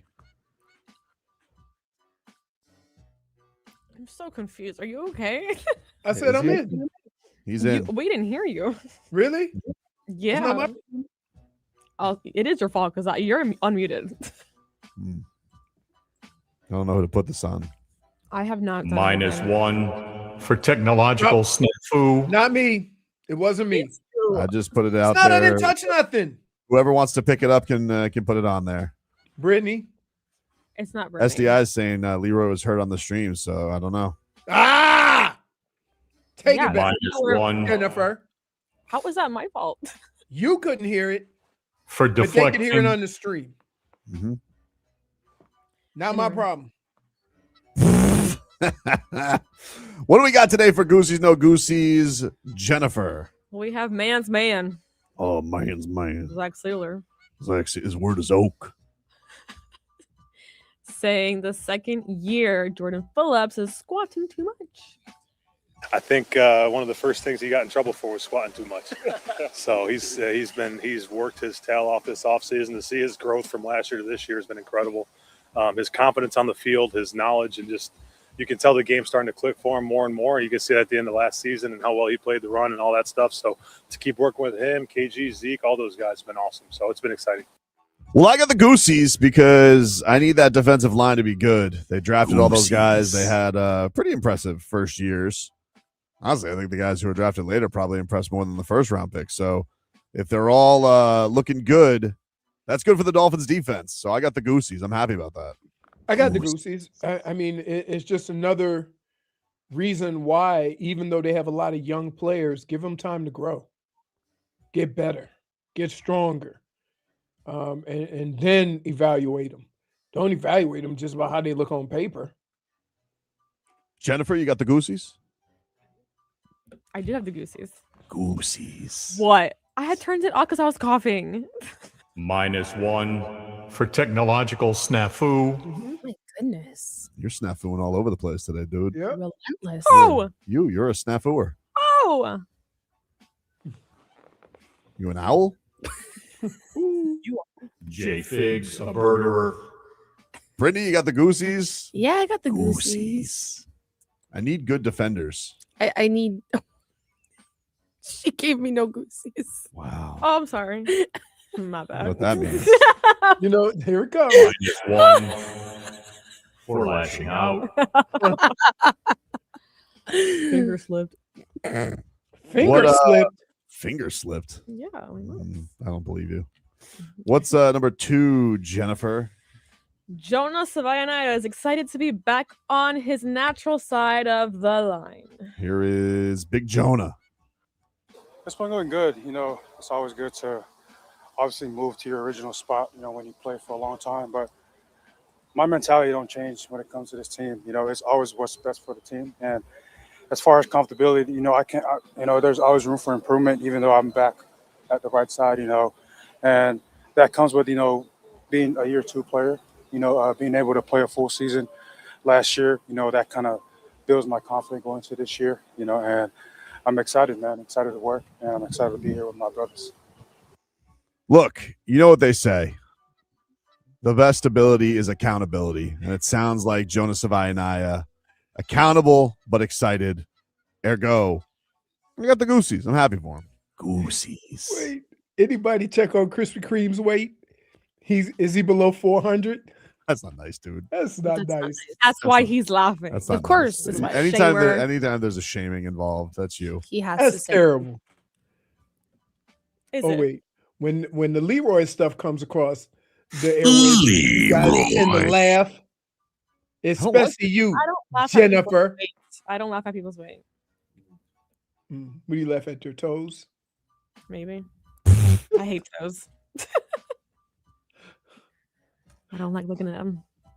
I mean, if you get through all of this deliciousness and then say you got some raggedy toes, then I was lost anyway. Yeah. Stop. What? My finger slipped. Oh, I'm so sure. I'm so sure. You got the Goosies, Leroy? Yeah, of course. I'd said it before that he's going to feel more comfortable playing on the right side. It's a big move to switch from left to right or right to left. Now he's going to be more comfortable. Doesn't mean he's going to be better. Does mean he's going to be more comfortable. And I've been told that sometimes your comfort level translates into better play. Jennifer, got the Goosies? Yeah, I'm excited. He's excited. Goosies. You think Jonah like switches to sleeping on the right side of the bed too? You know, just everything back to where he was? Get really fully ingratiated? Goes to a restaurant, goes on the right side of the booth? No, you're doing too much now. Yeah, you're doing too much. I apologize. Yep. Who does that? -1 For You what? think football players do that? for show poniness. He does that. What side do you sleep on? Right side. Hmm. Always. Always. Even at the hotels. Yep, I'm on the right side. Brittany, you got the Goosies? I got the Goosies. I mean, I'm happy that we're putting players in positions to be successful. Well, not successful, but in a better position to be hopefully successful. I gotta take a -1. Why? I Because sleep you on the- didn't. You sleep on the left I side. sleep on the left side. Oh gosh.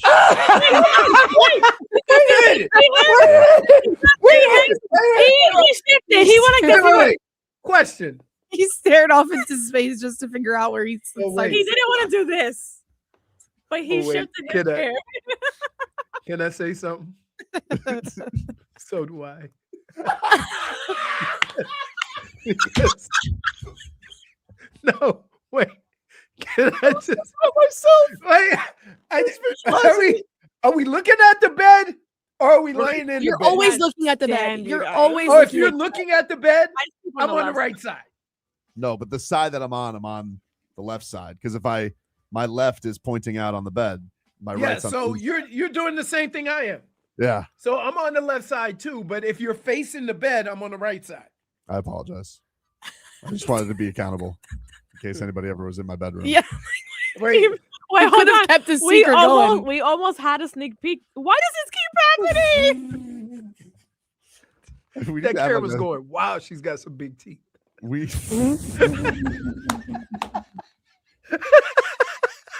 I need to get a close up. Why do you have a rogue camera? Like your camera's just doing close ups.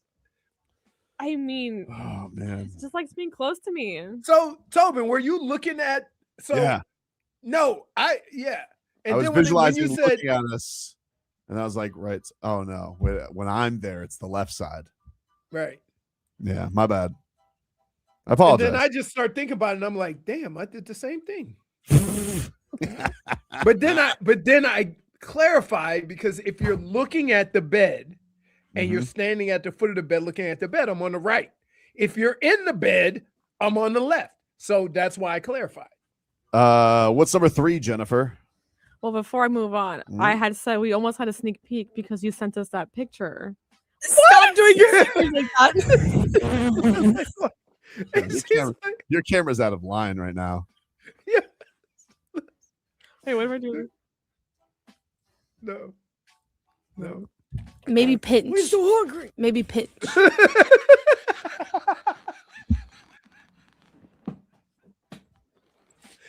I was like, who is that? That's me. Oh man. Stop doing that. What? Me? No, the camera. Oh. Not you. What's number 3, Jennifer? What do we get a sneak peek of? Oh, when you sent us a picture by accident. That's true, but that's that I is just the don't side. remember That the is the picture. side I am on, though. Okay. What's number 3? I'm scared of talking and looking at the camera. Okay, number 3, we have Kevin Stefanski believing in Tua. Well, I think it's the most important trait at the position, as we've always talked about. Some guys get better at it with tweaks to how they throw the ball, tweaks to how they their lower body, those type of things. But there is an innate ability of all of our guys have this, all of our quarterbacks have this, to be able to let the ball go and it's going where you want it to go. And not to say that you're not going to miss throws in this profession, you're going to miss throws, but all of our guys possess that innate quality of letting it go and knowing where they want it to go. But yeah, I think Tua just in his career, as you've seen, just has that innate God-given ability. Let's talk about his accuracy. Yeah, I knew what he was talking about. But at the same time, he plays on turf. Underneath turf is concrete. Doesn't have a lot of give. No. No Goosies. We know Tua's accurate. You know. No Goosies. We get it. I like Kevin Stefanski. But you notice, I'm gonna give you how coach speak works. You don't praise one guy without praising all of the guys. So he's got like 4 or 5 quarterbacks, and he said they all could do what Tua could do, which is crazy because no, they can't. And they also I'm gonna go no Goosies. And then he went up to it. He called it God-given. I mean, God-given's like, whoa, that's the most. Goosies. Then I guess let me ask you a question. If it's God-given God-given ability, did he skip over Jameis? Oh, he might have, dude. He certainly did with the eyes. Jennifer, you got the Goosies for Tua praise? No. Wow. No. No Goosies. Certainly Brittany does. I definitely does. Brittany. Absolutely not. No Goosies. I almost fell asleep halfway through him talking. I actually skipped over. Like I didn't even hear him. He kind of pulled the Mike McDaniel. God-given talent. Like, give me a break. Wow. All right. He won't even be your quarterback halfway through the season. I don't know if that's the case. Like, he might get hurt, but they seem to really be pumping out this Tua propaganda. I did refer to him as Pua. I didn't mean to do that, but objectively funny. The point. That's objectively hilarious. And I wish you would have come up with that when he was still here. I can't be the only one who's done Pua. I'm sure somebody did. I'm happy. Oh man, what's number 4, Jennifer? Have you guys heard of Dolly Parton? Love her. Well, A gem. she is a gem. She is royalty, basically. She is opening a Tennessee travel stop to compete with Buc-ee's. Man, I like anything Dolly Parton. That's an uphill climb. I'm saying no Goosies. That seems like a money pit for Dolly. I don't want her to lose her. I don't want her to lose her dough on that. Like, Buc-ee's is such a road trip staple. Like, why what not are they? both? I don't know. Don't build one close to Buc-ee's. Yeah, It's gonna be called Dolly's Tennessean Travel Stop. It's a little long. It's a little long. it is a little long, you know.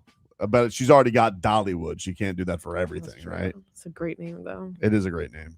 That old Pigeon Forge. But yeah, no Goosies. Like, Buc-ee's is already the place. I don't know what I'm gonna be like. Now, if I tell my wife loves Dolly Parton. She's gonna be like, oh, we're going to Dolly Parton's Tennessee road stop. You know what also I like? When I go into like the Tennessee mountains, I like just stopping at like Bertha's. Bertha's? Yeah, or just just plain old everyday. Yeah, just like Ann's. But, like, what is it? It's just a gas station, but it's they got their own. She's the town gas station lady. So you got Bertha, you got Ann, you got Molly, whatever, and then they got their own Molly's. Stuff. Yeah. Okay. So just a regular old country store, exactly. RVA Richard with a country store where you could get breakfast or gas. Exactly, dude. Exactly. Yeah. We can get boiled peanuts. You get it. You get it. Oh, those are disgusting. They're delicious. I don't like boiled peanuts. Listen, I spent most of my childhood when I eat a peanut, having a crunch. Exactly. My mouth won't receive the mush. I think something's wrong. I can't like chew. And I know people that eat the whole thing, even the shell. No, that's barbaric. I would never do something like that. But I do love boiled peanuts and pecan pralines, which they always have. Oh yeah, that's gas a stations. Southern thing right there. We used to have It is. those growing up. So good. But no Goosies. What about you, Leroy? No Goosies. It's too late. You've been around for a long time. Don't reinvent something. Invent something. Jennifer? You can never have too many truck stops. All right. I'm for it. Goosies. Goosies. That's what they said about Cafe Risque. What happened to that?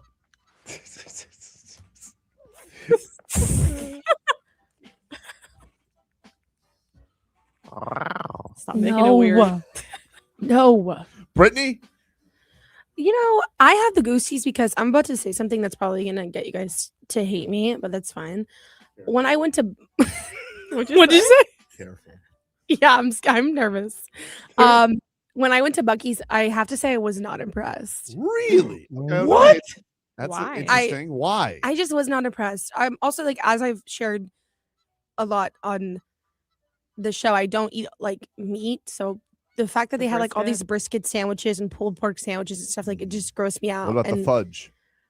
I'm not a big fudge person. What about the little Buc-ee's little nuggets? I do like the beaver nuggets. Those were like the only thing that I enjoyed. I just found it to be very overwhelming and to have like no other options than briskets and like pork. What about the bathroom? Were you impressed by the bathroom? Very clean. Actually, I was not impressed by the Super bathroom clean. because in that aspect, yes, but then I took out a child with the door. What? So then I felt really bad. Yeah, it was really bad. So you committed assault, Buc-ee's. That's why you don't like it. Hold on, dude. Wait a minute. You committed assault. You do, Brittany. You hit a child cartoon style with the door? Yeah, like bad. Like really bad. He goes, you hit a kid Yeah. cartoon style. Yeah. Damage is done. Like in all fairness, I couldn't see the child, so I opened the door and I just like feel like a thud. And I look and the kid's on the floor and the mom just looking at me and I'm like, The floor? like no, it was hard. Like Made it it was to the not I like What kind of flung it. Why did you bust down I the door was like you at a saloon? Gary Sheffield? Like, she say, who's in this bathroom? I gotta go. Wasn't it rather aggressive open? I'm not really sure as to why I was so aggressive when I opened the door, but I took the kid clean out and the mom was she blamed her kid. She was like, I'm sorry. He shouldn't have been walking that close to the door. And I was like, I mean, I'm sorry, to be fair. Wait, is that why you don't like Buc-ee's? Because of the incident? No. It was just an overwhelming experience. There was a lot of people there. There was a lot of food options. Then I took the kid out and just like, get me out of here. All I got was beaver nuggets and then I went to the Wendy's next door. How are you? I don't understand. I don't understand. I've never heard somebody go into basically a rest stop and say, I was overwhelmed.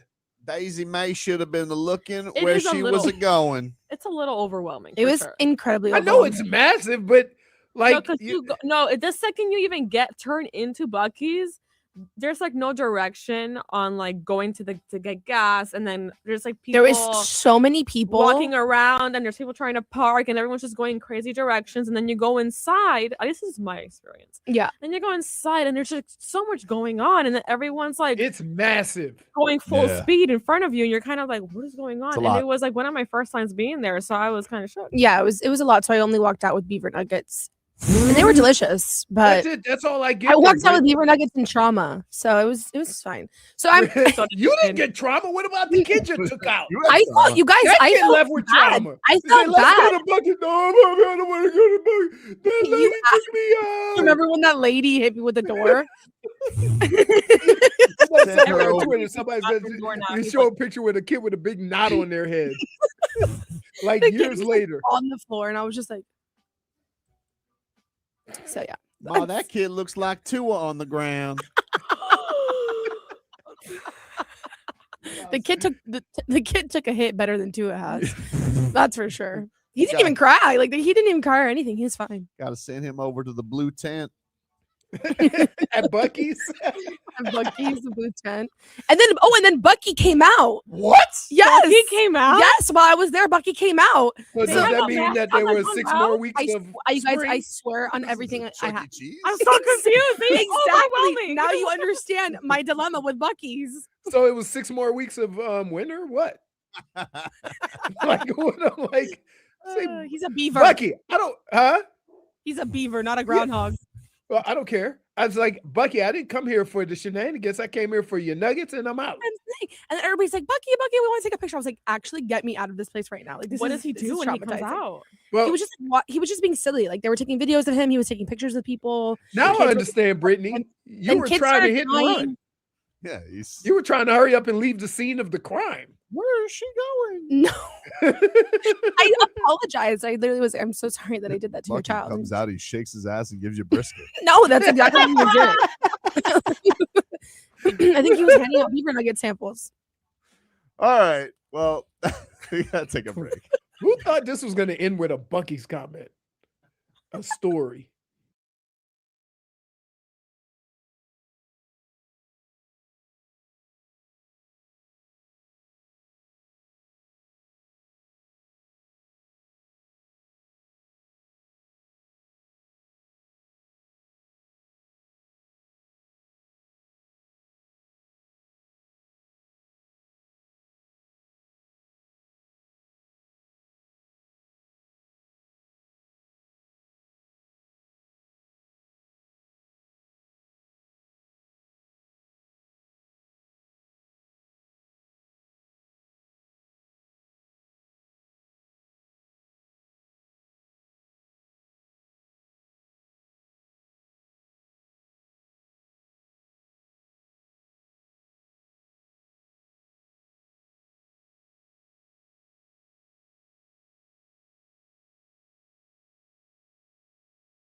All right, welcome back, everybody.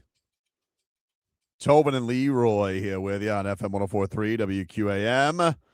Take you guys up until 2 here on the program. Let us get to our last weather update of the day here on the show, which is brought to you by Tornado Roofing and Contracting, replacing roof repairs, maintenance, and hurricane impact windows and doors. Visit tornadoroofing.com. Leroy at the Windowplex. What's it looking like over there? Mostly cloudy. Sun's peeking through. Winds are still blowing at like 5 to 10 miles an hour. Got to be like 85 plus degrees. And look for some more rain. Yeah, careful, everybody. It's Heat Lifer says, I swear Brittany be talking about Tua like he stole her cat. He stole my joy. He stole my joy. So, are you prepared for a situation though if he has a good year? He's not going to, so I'm not worried about it. But he might have a good year. I'm not worried about it. They have a lot of weapons, Brittany. I'd be so disappointed. They have a lot of weapons. It's like, okay, then it's just to be this same thing when Tyreek Hill was running up and down the field. It's like they're just making him look good. It doesn't mean that he's actually a good quarterback. Fine, I give you that, but he still led the league in passing. Like, what do you mean? That's great. They're just making him look good. It doesn't change the fact. And then guess what? When a clutch game happens and it's time for him to go down the field and win a game, he's going to throw an interception, and he's still going to be the same old Tua. So I don't care to hear it. They don't have Buffalo, and that division's not that good. I mean, the only hope you really have is Ruben Bain, like, using him as a sandwich. Oh my God. All you see is this before he does it, and that's like a nod to Brittany. Just for me. I hope Ruben Bain puts him on his buttocks. Wow. I might have to block the Buccaneers because their social media team is so good. If they show me any more good Ruben Bain stuff, because every time, oh my goodness, that's all they do. That's all they do. And and all it does is just make me upset about the draft. I don't want to be upset about the draft anymore. I want to be like, all right, I'm Team Caden Proctor, but every time they just have a new. Here's Ruben Bain saving a cat while mauling a quarterback. It's like, again, saving my cat from Tua. Yeah. Oh man. Brittany's not alone because Joe Rose feels the same way. Oh, Joe Rose, feels the same way. I'm just saying, like Leroy, they have a ton of weapons. I'm just saying. Yeah, no. Here looking at Drake London and Bijan Robinson and Kyle Pitts, and I'm like, and they play in the South. I'm like, we can be prepared that Tua leads them to a 10-win season. Are we going to be okay with that? I'm not saying that they would should. You be pissed off, Brittany? Would you be pissed off if Atlanta won a playoff game? I can't even. Leroy, like the fact that you even brought that up, I can't even fathom the thought because it would make me so. And I would guarantee that it's not going to be of Tua as a quarterback. There's just no way. Oh, it sounds like it's no, because we'd be skating around because hell froze over if Tua wins a playoff game for the Atlanta Falcons. Like before the Dolphins win one. That's it. Like I don't have any desire to. She can't even talk. She's so flustered. I can't even function. Like the thought of that is actually so insane. I'll tell you what my take is. I think it's more likely he wins a playoff game than Mike McDaniel does with the Chargers. No, I think that's gonna happen. That's a bold. They're in it. I'd say what helps is that they could have an okay season and end up playing at home. Right. Yeah, exactly. And the that's Chargers exactly are in a really tough division. Chargers are in a tough division. I think that there's a better chance that Tua works out, at least for the year. I'm not saying like long term, whoever.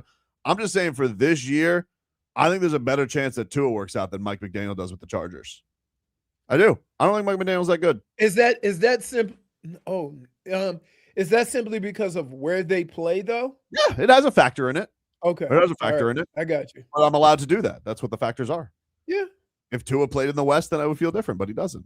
I'll record that as a hot take. I think that is a hot take. I can understand it. Which one? I wish them both no success, but if you had to wish one success, who do you wish success? Mike to? McDaniel, 1000%. Really? Yeah. Just because Tua was annoying. Well, I'm torn. Because you know why? Yeah, you hate Atlanta, don't you? As a Saints I hate Atlanta, but I'm a Harbaugh fan, and I think that Atlanta has a lot of weapons around Tua. So, like you said, he might just play a small role in the success, but he might sling it around and throw for a lot of yards. Remember, they said Kirk Cousins sucked at one point in his career. Schmeathan says the worst case scenario is a Chargers Falcons Super Bowl. I would literally like that's it. I'm done. Like I would take myself out. Absolutely. I tell not. you one thing though, the party at Leroy's, the petty watch would be so great that year. Oh my God. We got to be serving petty patties, Leroy, for the burgers. Petty patties. You would be relentless if that happened. Woo-hoo! Well, they hate each other now, so I think it would be fun. It would be a fun lead up. It would be. They'd fun. fake like they like each other. I just think I think the Mike McDaniel did okay with the talent that he had, but eventually he got exposed for not being able to adjust. And I don't know if that was the team that he had or was it his ability to coach or being young as a first timer. So I don't know what part of that is, but I complained, Tobin, you heard me for 2 years complaining about you guys go up 20 and then at halftime you think you can keep doing the same stuff. Right. So I don't know what part of that. Now I will say this. I do think Kevin Stefanski is a good coach. Mm-hmm. And I think that Cleveland Browns fans don't want to hear this. I think he managed to do well with what he was given and the debacle at quarterback for a number of years. So I think who will have a better chance for success? I say Atlanta, partly because of the division they play in. And then you look at the Chargers, they got to play with Denver. They got to play with the up and coming. Everybody's talking about the Raiders going to be better. And then there's Kansas City. That's your three teams you're playing twice a year. It's tough. So that did they make the playoffs last year? Who? Chargers. Yes. So what happens if Kansas City ends up being better, Denver bounces back and actually plays better, because nobody knows when their quarterback's coming back. The Raiders get a couple of division wins, right? Mm-hmm. Like Yeah, you could be the same team you were last year and not have as good a record and not be in the playoffs. Speaking of weird QB situations, headlines brought to you by Doral Kia. You always pay less with your Pricito at Doral Kia. Visit them at Doral Kia or DoralKia.com.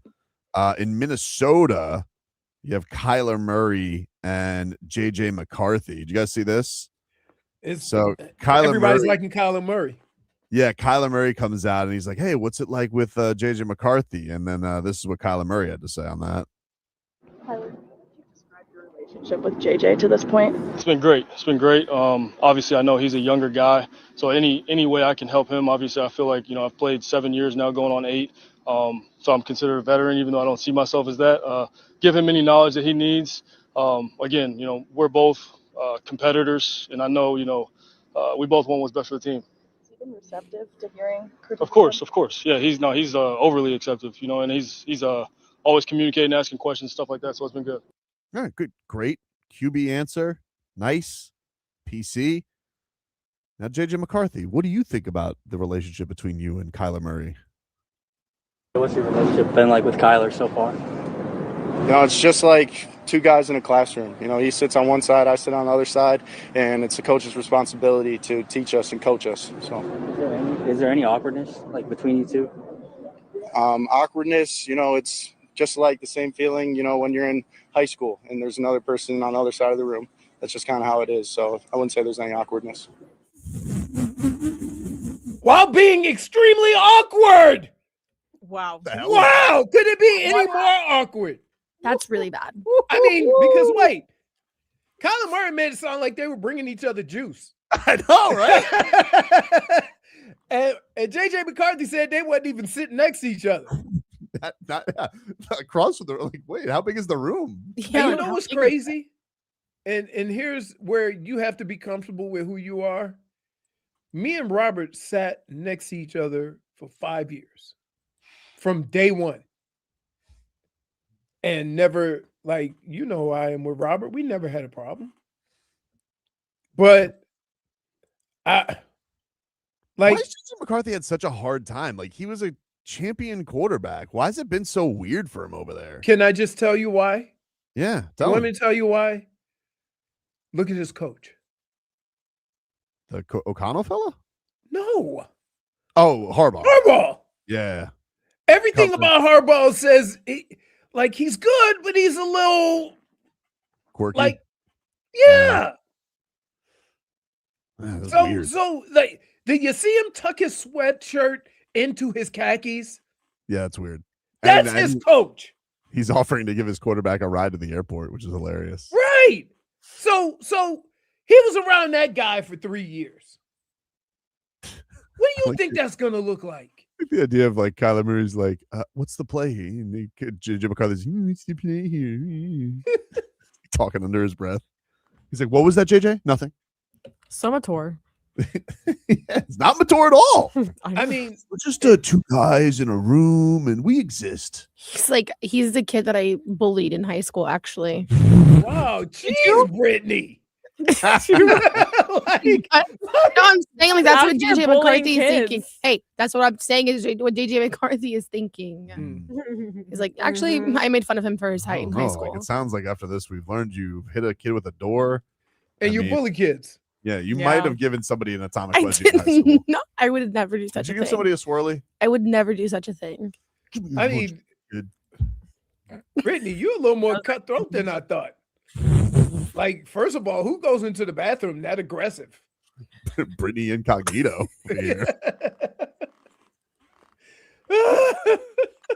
I'm telling you, my parents did not let me play contact sports when I was younger because they knew I would be too aggressive.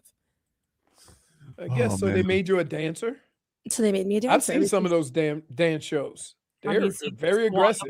Swan? No. Me neither. Have you seen what? A Black Swan. We'll take a break. So you know, when we come back tomorrow, there are going to be more comments from Kyler Murray. Maybe. Because somebody's going to say, JJ McCarthy said. Yeah, I am. That was weird. That was weird. We'll take a break.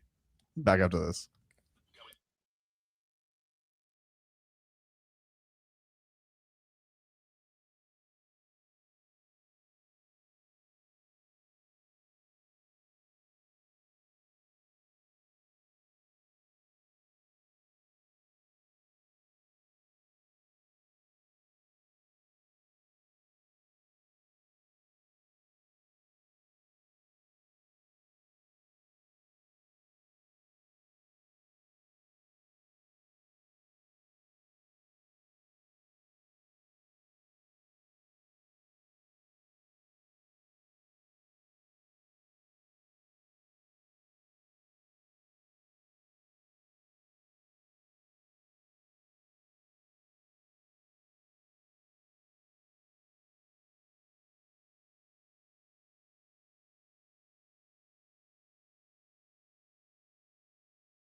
Take you guys up until 2 here on the program. We'll talk a little NBA coming up here with our guy Wes Goldberg, get into all things Miami Heat, free agency, trades, all that fodder that's going on right now.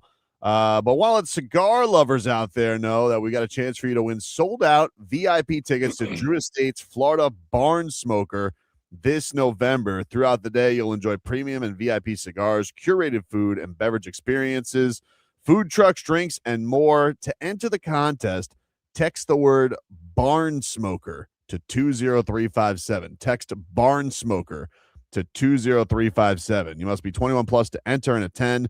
Valid ID required at event registration. But if you guys text the word Barn Smoker to 20357, you will be entered to win the contest.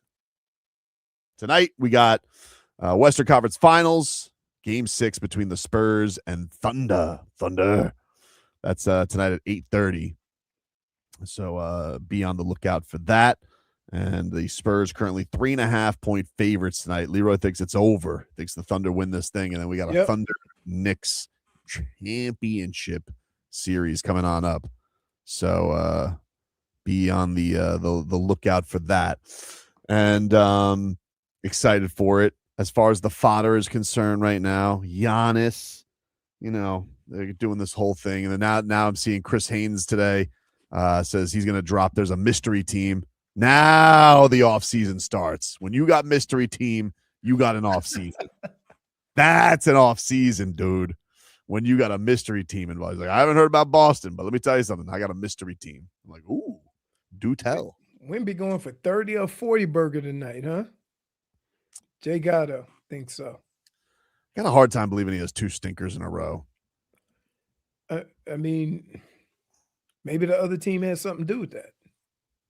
Yeah, I know, but I kind of feel like they're going to treat him like a baby deer tonight. And they're like, no. I know every time he gets tagged. But here, it is OKC's job.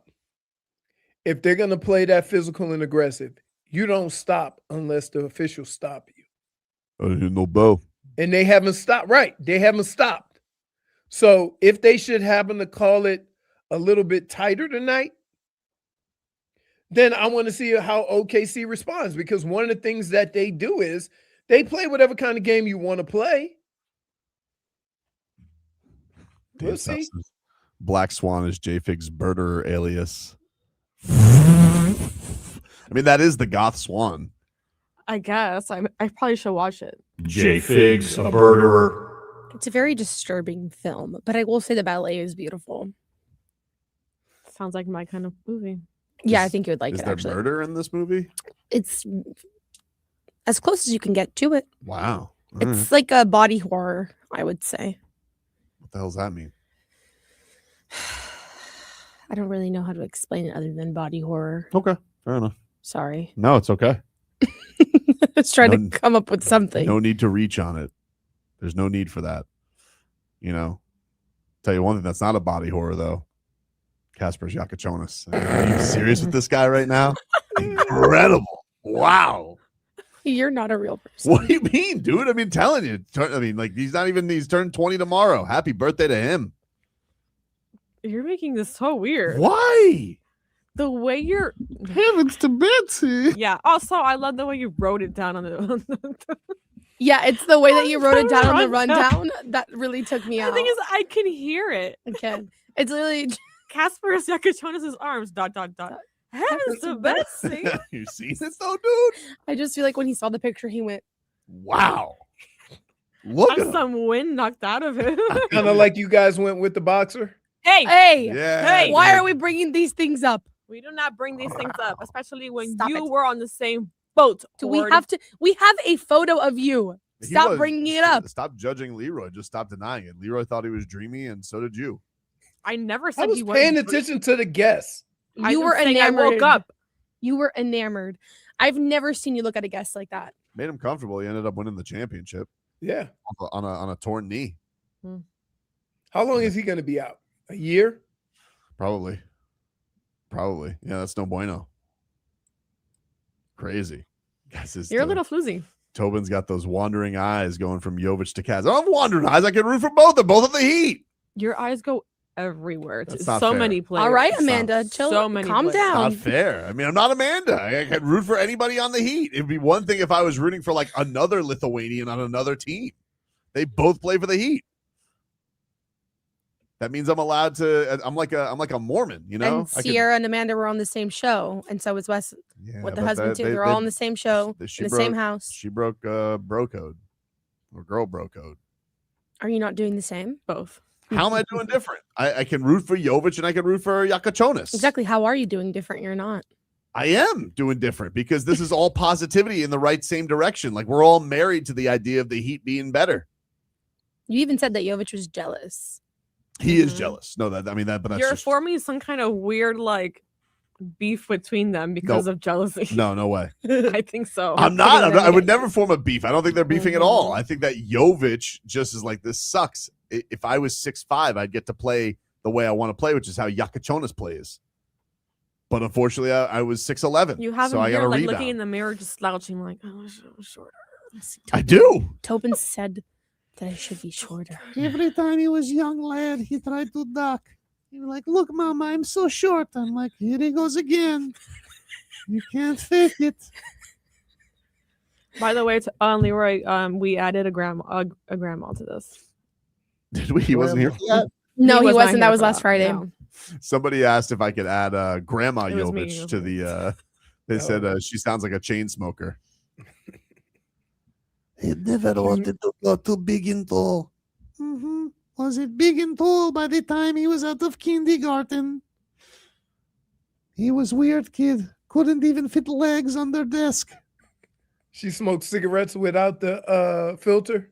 Of course. She's tough. They go there, they say, oh, look, here comes Ostrich Boy into the room. And he's like, Mama, they call me Ostrich Boy. I said, don't worry, you'll get 60 million one day in NBA. Then who's laughing? He goes, but they make me rebound. And all the time in class, I have to get the thing off top shelf. Oh, teacher, I can't reach it.